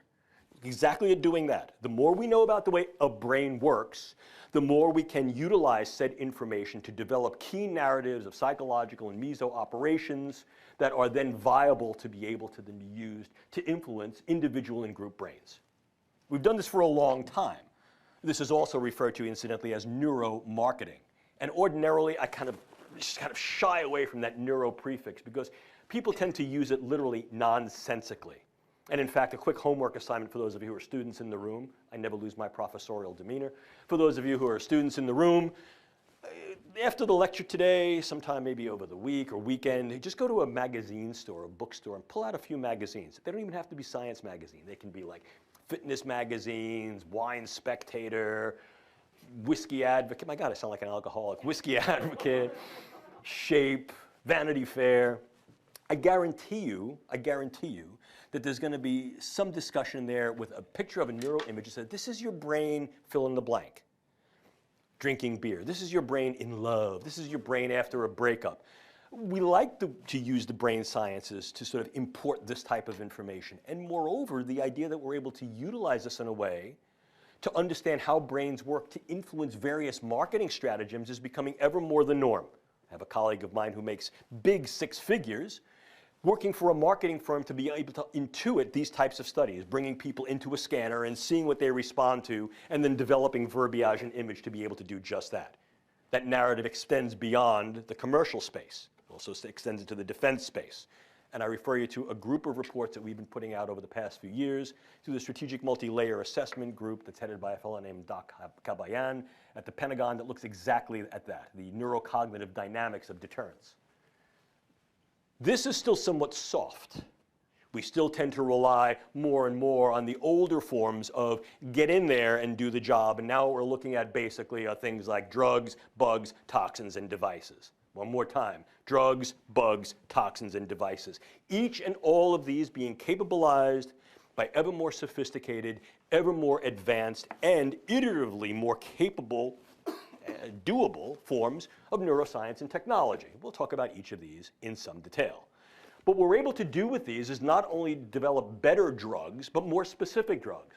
I had the opportunity and the pleasure to interact with some from the research groups here this morning who are working in the area of nanopharmacology. The idea of harnessing nanoscience to be able to make the drugs more penetrable, more accessible, and more selective in their capability to do just this. Target key brain sites and networks that have shown to be operative and functional in certain forms of our thoughts, emotions, and behaviors. Moreover, to be able to develop new forms of biologicals, not necessarily that are lethal, but that are morbid. And one of the more successful approaches to doing this is through utilizations of genetic modification of these microbes so as to take those microbes that were relatively benign and make them somewhat more morbid in their profile, make them more virulent, or to allow them to be more capable over a longer period of time so that they can be used against various individuals and populations with a greater level of efficiency. We can also develop new forms of neurotoxins, and since neurotoxins for the most part are peptides, they degrade fairly rapidly.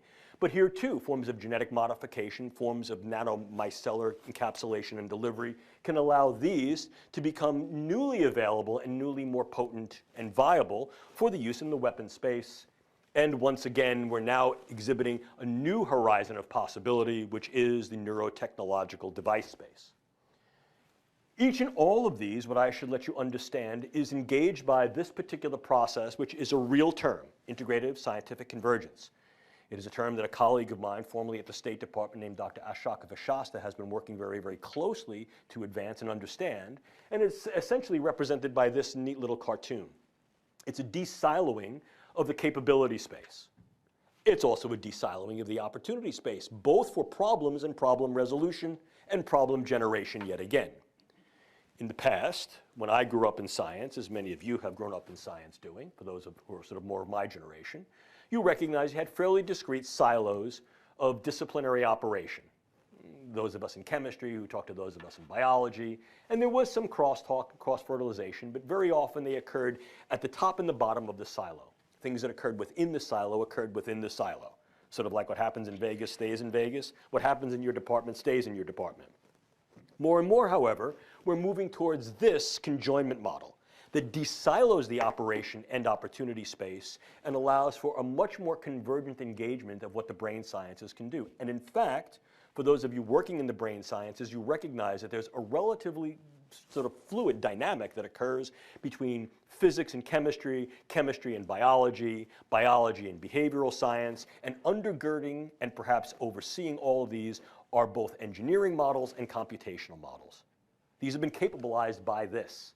So it allows us to conjoin cyber science and tech, the anthro and social sciences, natural sciences, biotechnology, and nanoscience and technology in a large integrative model that increases the viability, validity, and ultimately perhaps value of what the brain sciences can achieve in a fairly short period of time. And in national security, intelligence, and defense agendas more and more, this type of convergent approach is being harnessed upon assessment, access, and targeting of neurological structure and function so as to be able to get a better insight to and influence of individuals and groups on a whole host of levels. One of the things that makes this work, as I alluded to earlier, is the use of large-scale data banking and data utilization, what's referred to as big data. Not to belabor the point to excess or in extremis, understand it is used as a force multiplier. In other words, it takes the forces that are there and it multiplies both their capability and ultimately their value and utility as a consequence of being able to utilize large volume data banks, which then are able to engage, assimilate, synthesize, and pull down in real time individual cohort and populational data tiers, and in so doing allow multiple tier integration, multimodal, multi-level, and then also allow real-time access requirements that can be utilized in practice. In other words, we can use these large-scale data integrators to be able to pull information about him and her and him in a comparative way, in a normative way, and also in a way that allows us to then develop various tools to be able to understand how better to access him and her and him, and all of, as you can tell from my New York accent, use. Now, this has to be scalable in many cases. Check, it is. It has to be customizable. We're still working on that one. It has to be accessible, clearly, because multiple user groups, shareholders and stakeholders have to get to it. And it has to be shareable. There are some issues that go along with that. And for those of you working in the neuroengineering space, this has been a long-standing issue, I would say in some cases, problem, with regard to developing the right types of big data tools and techniques, specifically for large-scale integrative projects, such as those that are being funded by DARPA. Subnets, systems-based neurotechnology for emerging therapies, RAM, restoring active memory, haptics, et cetera. Multi levels of different types of data coming from different types of engineering and science that have to be pulled together to make a cogent picture. But we're doing that. We're moving in those directions. And in some cases, you also want to anonymize or de-anonymize these data, and there are some security issues that you would imagine go along with that.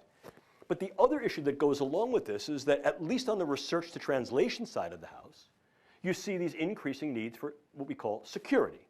And I mean real security. You want these things to be secure in terms of their use because I'm providing a lot of information about the you-ness of you. Perhaps your lifelong history, your medical records, things about your brain, what they infer. And the nature of these systems is that you have to stack different types of data platforms and use platforms. And although I am not particularly a cyber technology mogul, my colleagues who are tell me that if something is stackable, it's hackable. I tell you from my own experience, what I am is a longtime judo player and wrestler, and I know if you want to knock somebody down, even the biggest guy goes down at their weak points, and that's their joints. And this is no different. And so the issue here is, yes, we need this tool. We're developing this tool. We see the viability and value of this tool. But we also recognize the vulnerability of this tool, as do others. Key point. Which means that as we're beginning to look at the potential weaponization and weaponizability of neuroscience, we also have to recognize the vulnerability of the tools we're developing to make it work. Those are not only our own vulnerabilities, but those are the vulnerabilities of those other groups that may be engaged in this.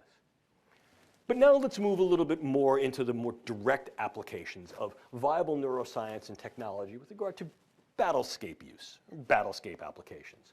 I've given lectures over the past couple of years and written chapters that have directly attributed the brain as the next battlescape, and I truly believe that, as do a number of my other colleagues. I'm not alone in that belief. The idea of developing a much more punctate and much more clear definition of what dual use constitutes and recognizing that this is in fact a very usable domain of the brain sciences, I think is a reality we must face. So much so that let me give you a little bit of history as an aside, not to bore you.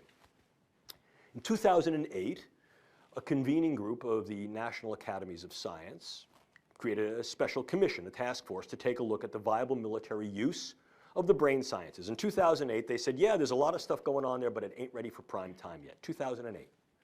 In the interim, there was an ongoing study being conducted in Europe by the Nuffield Council of Bioethics that devoted a specific chapter to the weaponizability and dual use potential of brain sciences and said, you know, we're getting very close. And they estimated that within about a year or two, this would in fact be translatable and ready for prime time.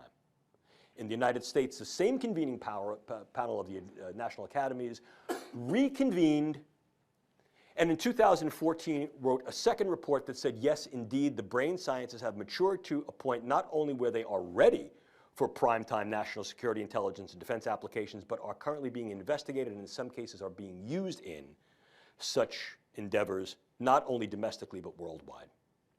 2008 to 2014, what happened? I'll tell you what happened. It reflected the transitional pace of progress in the brain sciences, which has gone from between 15 and 20 years down to a translational space of about 60 to 72 calendar months. In 5-year windows of opportunity, the brain sciences are able to make ardent strides, and as a consequence of that, are now moving rapidly for their consideration into this operationalizable space, ever more. What I caution against very strongly is two things. Number one, crying wolf, and number two, what we call chicken little phenomenon. The first is wolf, wolf, wolf, and there's no wolf there. So finally, when there is a wolf there, we're caught with our knickers down around our knees. And the second is the chicken little phenomenon. The sky is falling, the sky is falling. That's exaggerative claims. That does nobody any good, and it wastes resources. This is not crying wolf, and this is not chicken little. There's a wolf there. And although it may not be that the sky is falling yet, folks, it looks like rain. Bring an umbrella. That said, what's going to rain down? This. Various uses of neuroscience and technology in intelligence, security, and defense operations. So for example, if we take a look at the intelligence and surveillance space, our group has been very focused upon the capability of something called NeurInt, neurocognitive intelligence, which really represents not only assessing various neuropsychological factors that are operative in narratives of individual and group activities and the cognitions that underscore them, but also harnessing intelligence operators to brain-machine interfacing systems so as to allow an increased capability through reciprocal dynamic robotics, whereby the system is doing certain things quite well, the human operator is doing things quite well, and they reciprocally learn from each other. Demonstrated shifts in performance curves to the left, in other words, improvement in capability, has been demonstrated through some of these techniques. And the use of large-scale databasing that's able to present and engender certain patterns of salience to pull signal from noise has been very helpful in this. Is this a work in progress? Yes, absolutely. Is it in progress? Very absolutely.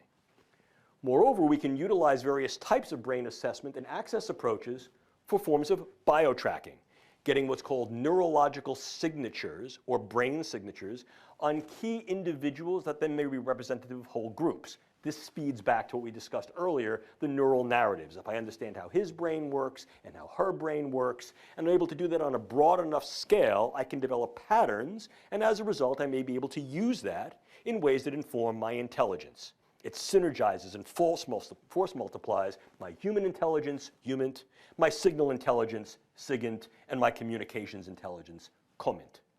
Neurint, coupled with assessment and access, gives me said capabilities. But I can also begin to utilize this for intelligence acquisition in different ways. I can, for example, utilize neuropharmacologics and various forms of brain stimulation to be able to extract information from key intelligence targets in ways that are far less deleterious and or harmful to said targets, and as a result, uphold a higher, if you will, moral conduct in the face of various forms of intelligence operations. Now that I've said that, I should tell you that this is not without argument, because there are those that think, wait a minute. The last sanctified space is that of my consciousness, and you're using this stuff to invade that? You're right. There's an ethical argument there. Is this more or less harmful than other means of information extraction? Well, I mean, clearly, I think this is not only a debatable point, but an importantly debatable point, which forces us to essentially set parameters and limits and ask not only can we use this, the answer is yes, should we use this? And if the answer there appears to be yes, then the far more granular, specific, and ever more important question is really how, when, under what circumstances? I'll keep you poised in excitement and anticipation on the ends of your seat for the answer to that, which comes later in this lecture. For those of you watching on video, stand by. So what we understand is this possible? Yes, it is. In fact, it came up in our discussions this morning. Might it be possible to utilize these techniques and technologies for information acquisition, particularly in those ways that are going to be far more efficient without incurring, quote, burdens and harms on those who are interrogating? And what are the scenarios into which they could be used? Again, the short answer to the question is yes. The long answer to the question is how, when, why? These are percolating, and certainly I don't think there's a necessarily definitive answer, although there seems to be at least an ethical posture that may be useful in trying to adjudicate the approach. Moreover, we can also utilize something called TITAN, which is Tiered Integrative Tracking and Access Networks that utilize biologically implantable chips to then track key individuals in a variety of circumstances and then yoke these to known information about the way brains work to create narratives and behaviors. And essentially what this does is this adds to what's called human terrain teaming. This feeds back to an older idea called naked man approaching. In other words, I don't need to identify you by your uniform, by your clothes, but perhaps by certain anthropometric characteristics, and in this case, biological signatures. So the idea of indwelling biosensors that are able to then upload remotely telemetrized, see, this is what happens when the coffee wears up. Telemetrized information is quite real. Those of you working in the area of biosensors, RFIDs, understand the potential power here. This is a key area for dual use because these types of sensors are being developed for populational monitoring of key biological variables that can be then uptaken into health information databases. The same type of thing can be used for other forms of information, not least of which is tracking and identification. The idea to then be able to take a key individual set of biological metrics and immediately in real time pull them into a large-scale data analytic to say, this is who this person is, and this is where this person's been, and this is who this person's been interacting with, could be very, very useful. It also obviously opens the specter. It clearly opens a Pandora's box of potential neuroethical, legal, and social issues. Once again, it refers to the context of use and how we define what is good, not only what is right and capable. We can also utilize neuroscience and technology to augment the capability of potential warfighters, not just intelligence operators. This sort of gets into some of the discourse that had been bantered around previously in the field with regard to, quote, super soldiers, and what we're able to do with regard to capabilizing functions of the brain to then increase our cognition, our emotions, and our behaviors in a variety of warfighting type tasks. Can you do this? Well, this is the area of neuroenablement. Yes, of course you can, within certain parameters. And like so many other things, it's less than ideal and less than complete. But can we target key neurological substrates, change the function of those substrates, and in so doing, approach various trajectories of improving individuals' cognitive skills on key tasks, emotional capabilities in the key circumstances, and behaviors and actions and key performance parameters? Yes, we can. Are there limits? Are there constraints? Yes, absolutely. But how can we do this? Well, I think one of the easiest ways, although not necessarily the most effective, is through the use of advanced neuropharmacological agents. And there are a host of them. Certainly, we hear a lot of the discourse about performance-enhancing drugs, not only in terms of the military, but for a variety of other uses, inclusive the civilian side of the house, where people are looking to take a variety of drugs, stimulants, eugeroics, vigilants, anti-sedative drugs, to be able to then increase their capability to study, to function, to be better at work, cognitive enhancers. Could these be used within military and security intelligence frameworks? Yes, absolutely we could. Could we also use computational brain-machine interfacing? Without a doubt. Could we use closed and open-loop brain stimulation approaches, not necessarily through the use of indwelling devices, such as implants, but also perhaps through the use of non-invasive brain stimulation, such as transcranial magnetic and electrical stimulation? The answer appears to be yes. The short answer. The long answer is that it is exceedingly context-dependent. It's based upon brain state, based upon task, and we have to define what exact parameters of performance we're looking to affect, and what changing the function of nerve and brain does to change the relative outcomes with regard to these performances. But that doesn't mean we can't do it. The question is, should we and how?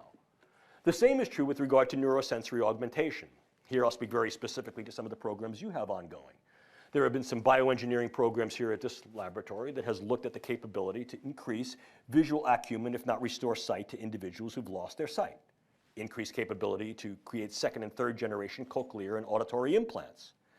These are not limited to the usual range of the human sensorium, but can in fact be used to get increased focus, what's sometimes referred to as eagle eye, or sometimes referred to as bat's ear.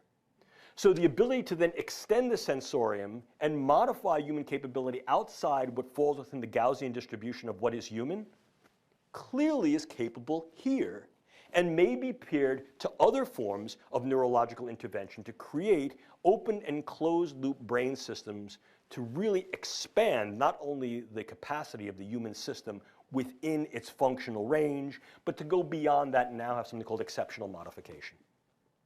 No sci-fi here, folks, only facts. Then we get into the real form of a weapon. And we're talking about a real form of a weapon. Remember, this is a means of contending against another in each and all of these dimensions. Assess and predict their escalations to violence so that we may be able to intervene, perhaps mitigate those. Mitigate said aggression directly or indirectly. Incur certain burdens of morbidity that makes them less likely to engage in combative or violent activity. And in some cases, induce mortality. These are all viable operational definitions of a weapon, and can neuroscience and technology be employed for these? Each and all.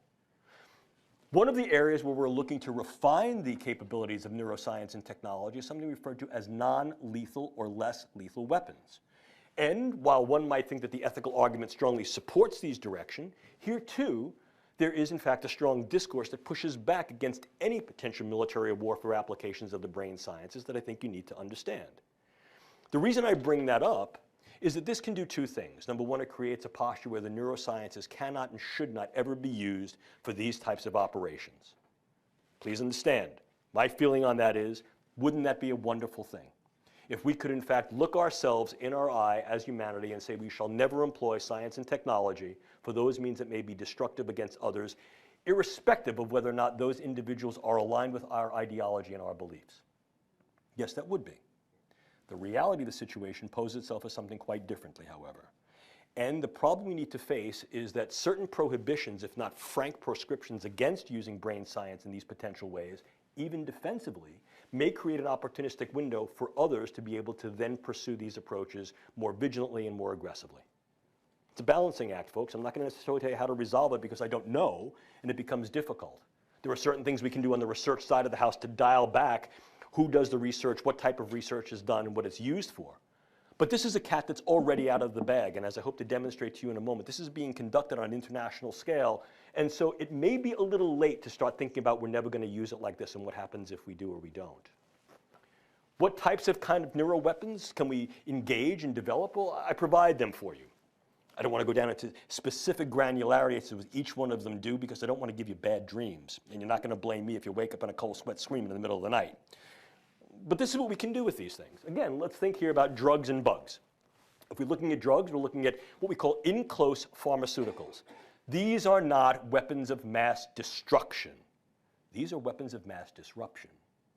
What they can be used to do is create particular yet highly selective effects in individuals so that they can be delivered at very, very low doses, yet deliver a high amplification effect that's called a hormetic potential, to be able to alter cognitions, emotions, and behaviors. How do you do that? Well, you can work on key operatives. In other words, this individual who's sitting before me may be a diplomat. They are now coming to interact with me. They may have a posture that does not necessarily align with mine. Can I alter their cognition? Can I alter their affiliation? Can I alter their emotionality?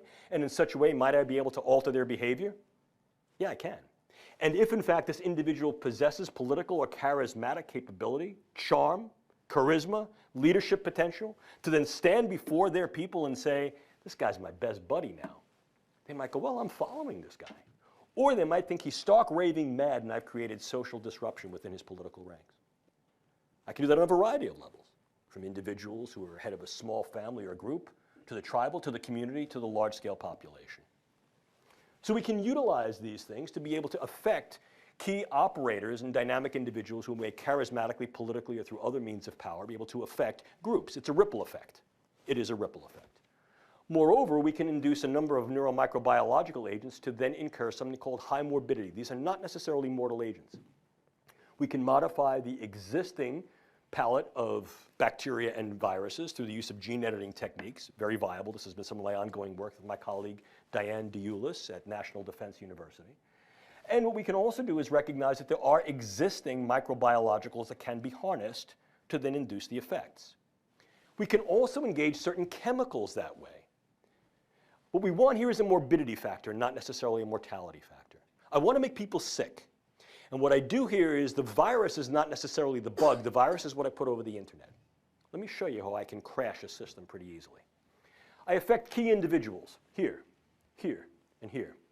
And then I take another community in the back of the room. I affect key individuals there. And then I take another community. I affect key individuals there. And then I do what every good attributional group does. I beat my chest and take credit for it. And what I put out over the internet is, this is a virus, a bacteria, an agent that I have infiltrated into your fill in the blank.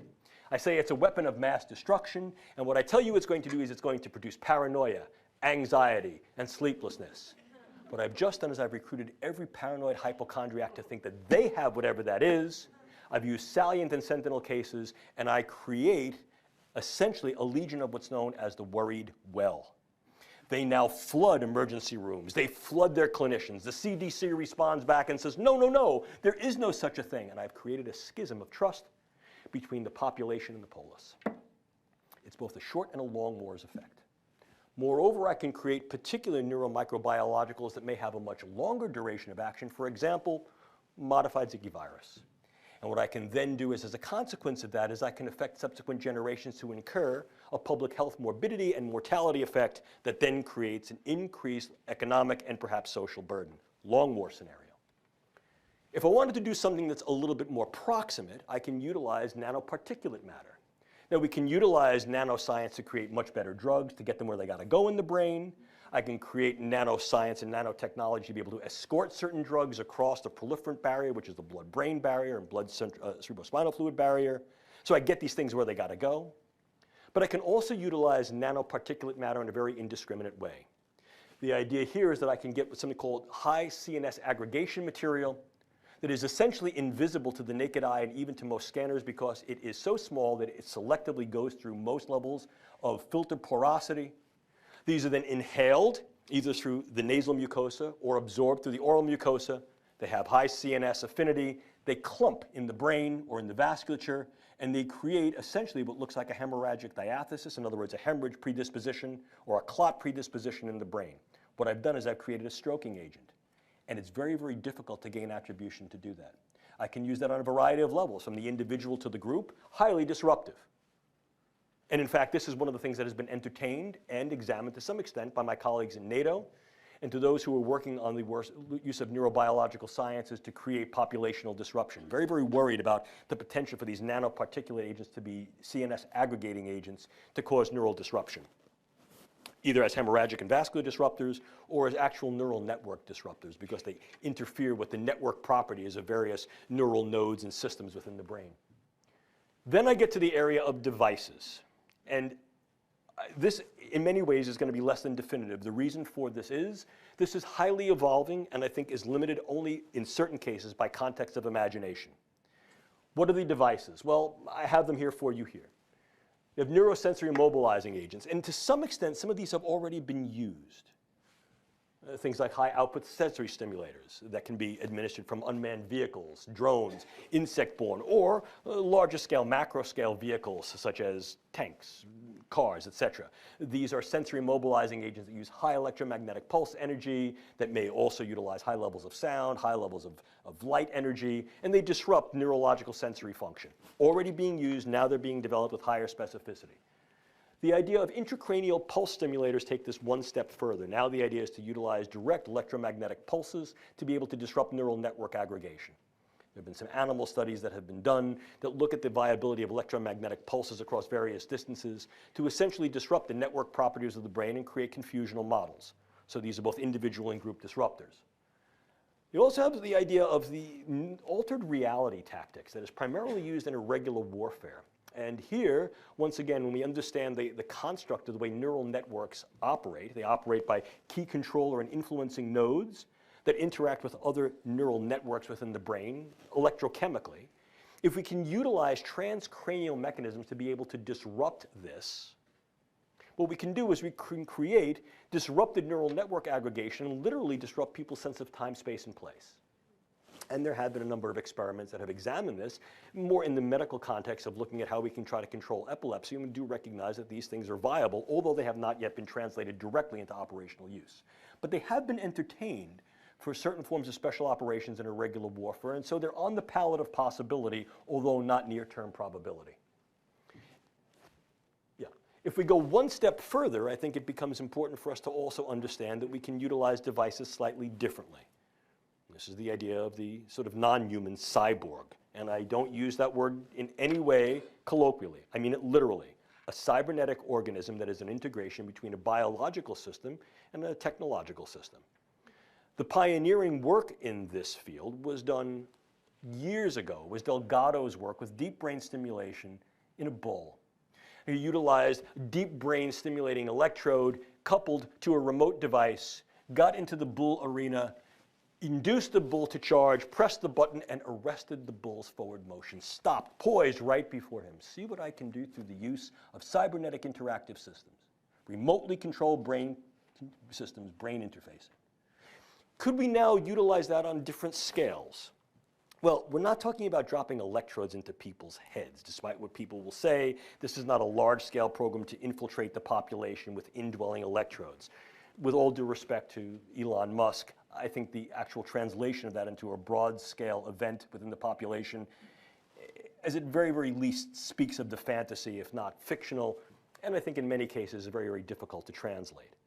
Will key individuals get certain implants? Yes, I believe they will. Will key individuals also be able to get the benefits of translational neurosurgery that decrease some of the risks and burdens? Yes, they will. Will this be widely seen as a mechanism of individual and crowd control? No, it will not, at least not in the immediate future. But what has gone from the drawing board to the reality is this: the use of neural interfacing and physiological interfacing through the idea of remote-controlled small-scale systems to be able to modify the behavior of non-human animals on a variety of scales, small mammals, and increasingly the use of insects. The pioneering work was done by DARPA, something called the DARPA beetle or the DARPA fly. And more recently, an independent, non-DARPA funded commercial enterprise, calls itself Dragonfly, has been able to utilize a combined set of techniques, both direct neural stimulation through the use of what we call macro technology and optogenetic control of key neuron firing patterns to be able to direct the wing beats and pulses, and as a consequence, directionality of a dragonfly.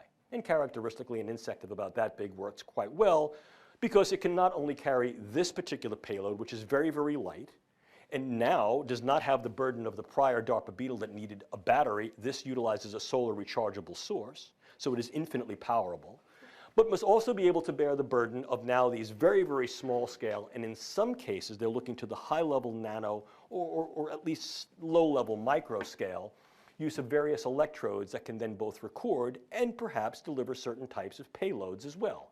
So the idea of now going back to these very, very low-dose nanopharmaceutical delivery of toxins or other chemicals and utilizing this as a controlled vector becomes a real possibility. Note, this has not been directly addressed, nor has it been entertained by any United States government entity in a public forum. This is not what DARPA has intended this device to be. This is supposed to be a surveillance device that could be used for public health and also to monitor key environmental factors. And the same is being touted here, that this is not a device that is weaponizable. The reason I tell you about it is that this was a point of considerable debate and discourse at the recent meeting of the European Union Human Brain Project Subcommittee on Dual Use. And I stood before these people and said to them, you know, this is not being entertained in these ways. And the response there was, yes, but it should.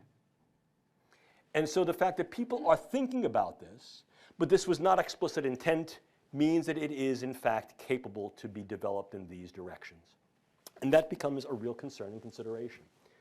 So when we're looking at this idea of neuroscience and technology for national security, intelligence, and defense, I think the take-home message here is that, yeah, we can access and affect, manipulate and control, so to speak, neural systems to affect, alter, change, direct minds via brains, and therefore the hearts in which those minds are embodied.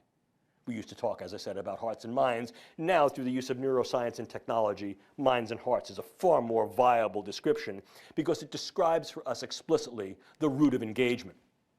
What we can do here, I think, is very provocative. What we should do, that's still, I think, a point of contention and represents a work in progress. And I think the reason this becomes so contentious is that although we may even be able to leverage particular amounts of regulatory pre- and proscriptional control over large-scale governmental agenda that are dedicated to these efforts, and may even be able to exercise such control onto the commercial interface, a growing problem is the do-it-yourself biological market, what is commonly referred to as the biohacking community. And it's problematic not inherently because of what it is they do. This is public science. This is science taken out into the public forum, utilizing available tools and technologies that indeed allow individuals to create highly valid scientific techniques and technologies in their backyard, in their basement. I think there's a strong push towards public science that in many ways is applaudable. And I'm not impugning the community nor its efforts. What I am doing is I'm putting out a warning. I'm giving forth sort of the need to take heed and perhaps take action. This is also a very vulnerable community. The reason for it is twofold. Number one, that there are individual actors, as with any community, who may have different agenda. And those agenda may not necessarily be, for what we consider to be always benevolent, wanting to do good purposes. Or let's face it, it could be wholly benevolent, but my good is not yours. And as a consequence, the ideology, purpose, and intent of what I seek to do may not necessarily be consistent with what you seek to do. Moreover, the level of financial base that would allow certain distinctions and certain integrities of control and safety may not be present in all of these operations. And as a result, accidental contamination, accidental spill out of one silo into the public silo may be burdensome, risky, or harmful to the public health. And then, of course, there is the relative corruptibility and diversion of that community by key individuals who may be susceptible to venture capitalists or other state or even non-state actors that have very, very discrete agenda, not all of them necessarily benevolent or not all of them aligned with the key interests of here in the United States or some other country. There is a vulnerability profile that I think needs to be made aware. And of course, there has been a response to this and there has been activity in this direction because this community is also dramatically and ongoing, dynamically interfacing with the Federal Bureau of Investigation. Some of our conferences here at Livermore have been able to engage these partners in, I think, a very, very meaningful dialogue. And I urge this in a public forum, that this dialogue should continue, not in a suspicious way, but in a way that protects the individuals who are operating in the do-it-yourself biology community from their relative purloinment, and also recognizes that there are potential threats to not only that community, but the community at large, and as a consequence, national security and defense. The reason I tell you that is that this also speaks to what can be done and what should be done about it. And although I'd love to be able to stand before you now and say, here are the answers one by one, I can't do that. I can't, not in a definitive way. And one of the reasons for that is I think we can certainly talk from our own pulpit, and we can only discuss the palette that we have available and which we can manipulate here. Indeed, many of the things that I've spoken to you about with regard to biologicals, chemicals, toxins, they're controlled. But I think that the other issue then becomes twofold. Number one, that signatory treaties do not only guarantee compliance and performance, and number two, not everybody has signed the treaty. And if I go one step further, not everything I've talked about falls under the purview of the existing treaties. Case in point, these biologicals, in some cases, and these technologies in others. Put them all together, I get a much larger grab bag of combinatory approaches that can be used that are not explicitly addressed in the current signatory treaty's language, scope, or purpose. And as a consequence, what this does is it opens a door for possibility. Possibility certainly fosters probability. Moreover, this is being conducted on an international scale. Recent estimates, not speculations, I sound like a broken record, I talked about this morning, not speculations by the Neurotechnologies Industries Organization, has predicted that by 2025, greater than 50% of international neuroscience and technology will be conducted, listen to this, outside the West. Not outside the United States, not outside Europe, outside the West. Now that's an important consideration because what it demonstrates is a shift in the capability potential and ultimate power that can be yielded by this. I'm not saying it's a good thing or a bad thing, it's a thing. But I think it becomes important for you to understand is that this also needs consideration because of the fact that not all philosophies are aligned with our own. Moreover, the needs and values of other cultures may not necessarily be the same as ours. And they have every right in the world to be able to engage that cosmopolitan viewpoint. In other words, certain cultures have different philosophies that then acknowledge different needs and different values in distinct ways. And if in fact we recognize this, it demands a larger discourse, one that brings together international partners in a cooperative way to be able to both pulse the field and in some cases policy the field. And that's critical because failure to do anything right now leaves an opportunistic space wide open, and moreover, overt proscriptions in these areas without consideration for that opportunity space can incur certain vulnerabilities. This is not something you want to get caught with your pants down about. Level of proper investment, attention to detail, and engagement, I think, is important. Is this the only weaponizable form of science and technology? No. Is this a huge threat that leverages up there, for example, with nukes, dirty bombs? No. Is this certainly, I think, a growing reality, and as such, a viability for risk and threat? Yes. Does the appropriate level of attention need to be dedicated to it and action then need to be articulated thereupon? Yes, absolutely. Do I have a specific number or percentage of time, investment, and dollars that in fact should be dedicated to this? No, I don't, because I think it too needs to be iterative in keeping scope and pace with the science as it develops. On the world stage, as I said, you've seen non-state actors, you've seen do-it-yourself neurotechnologies, and increasingly, what we find is that this is becoming not only, I think, a valid concern, but a viable concern given the relative facility of neuroscience and technology. We can pull this stuff right off the shelf. Much of it, particularly in the direct-to-consumer space, then becomes available to do-it-yourselfer as well as a variety of state and non-state actors. Moreover, there are dedicated efforts by a number of states that are keenly investing in the neurosciences and neurotechnologies, many with explicit dual-use capability and potential. Third, this is being undertaken not only by nations, but by independent actors that are then being venture capital funded, both explicitly and implicitly, by various nations that have keen interest in developing a disrupted or at least directional balance of power in this opportunity space.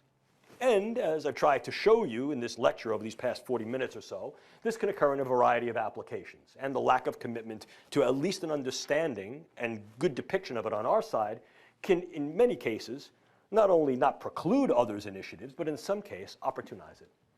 So clearly what we see is that this gives rise to a whole host of neuroethical, legal, and social issues.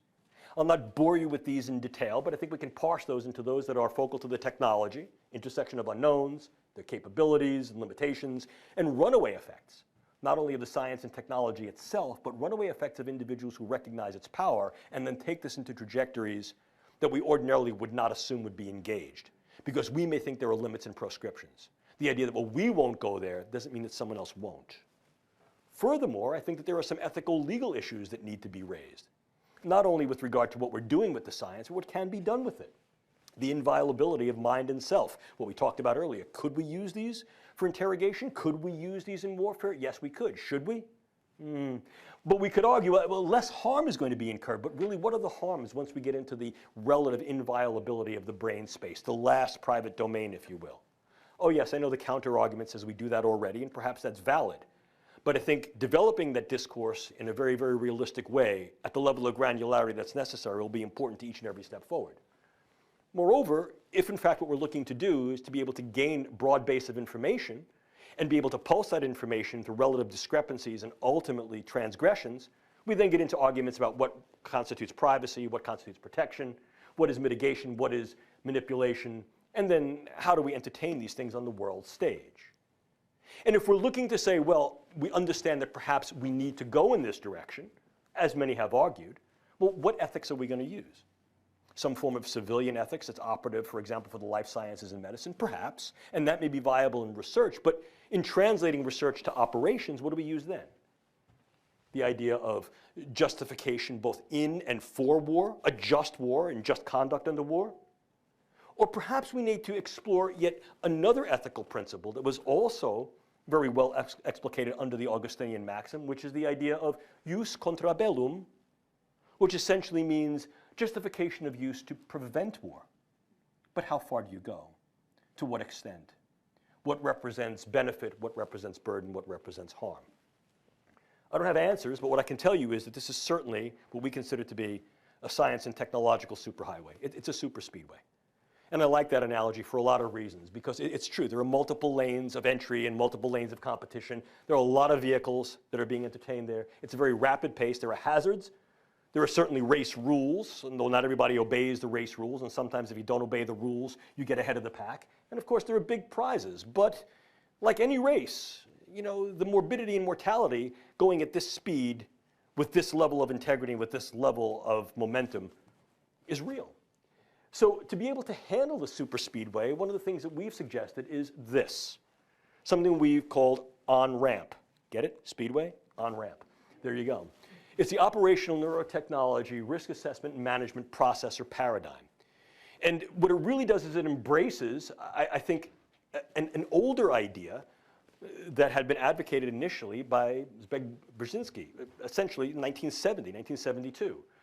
I won't bore you with the quote, you can read it yourself.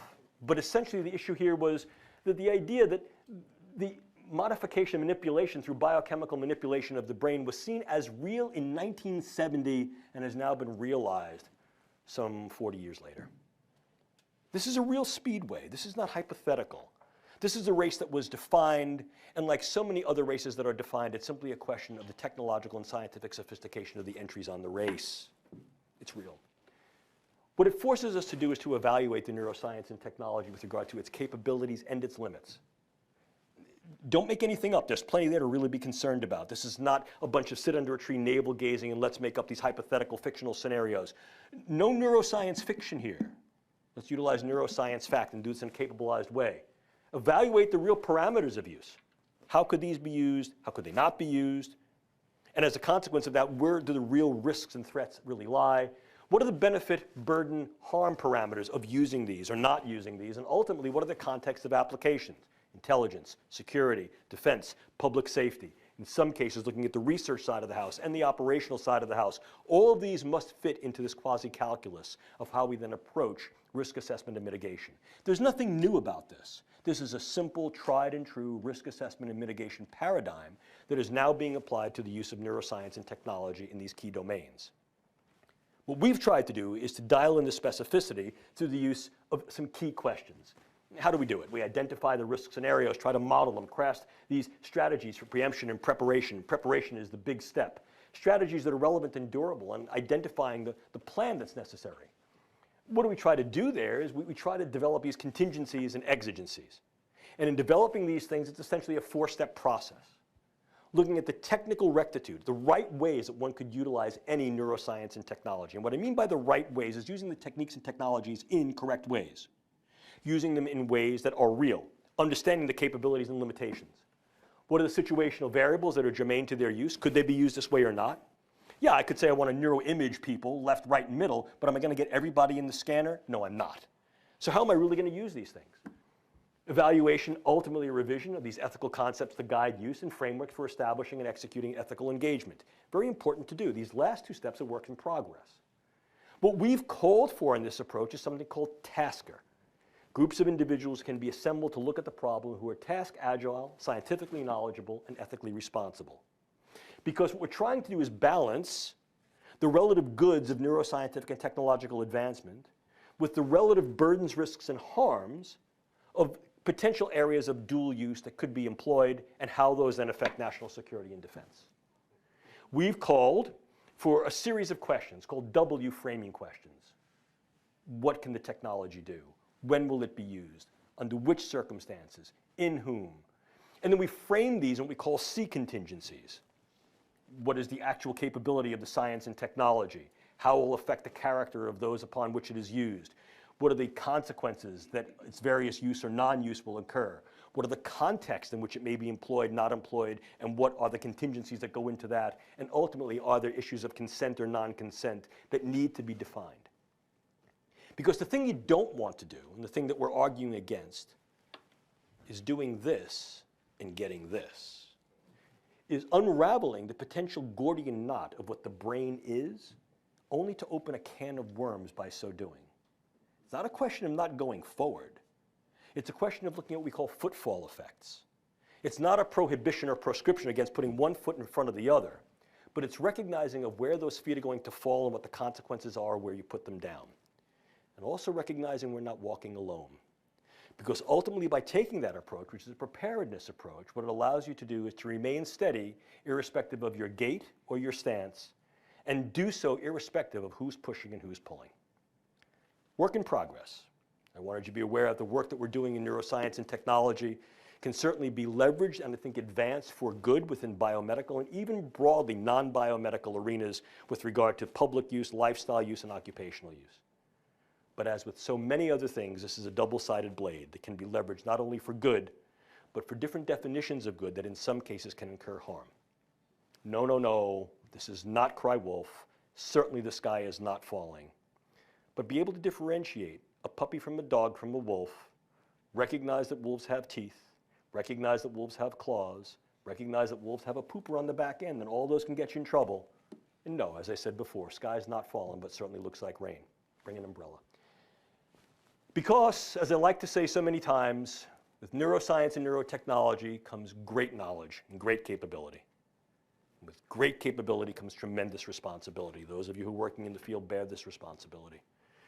You know, my dad was an engineer. I say this at the end of every lecture I give, and I'll say it here unapologetically. And one of the things we used to like to do when I was a little kid, our sort of like father-son activity, was to build things and fix things. And I still like to work on airplanes and motorcycles and stuff. And when I was a little kid, my father had this thing he used to do. Every month, he'd give me a brand new tool. He was teaching me how to use tools. I got really excited after the first few tools. I thought I knew exactly how to use tools. I was a little kid. What did I know? And I remember once very, very vividly, he gave me this new tool. I want to run off and use it. He put his hand on my shoulder and he says, Jim, slow down. Measure twice. Cut once. Sometimes you can't go back. Wow, Dad. Great advice. Neuroscientists, neuroengineers, colleagues, friends, those of you working in national security, intelligence, defense, those of you working on the policy side of the house, let's measure twice. Let's cut once. Because sometimes all of us won't be able to go back. It's a difficult field.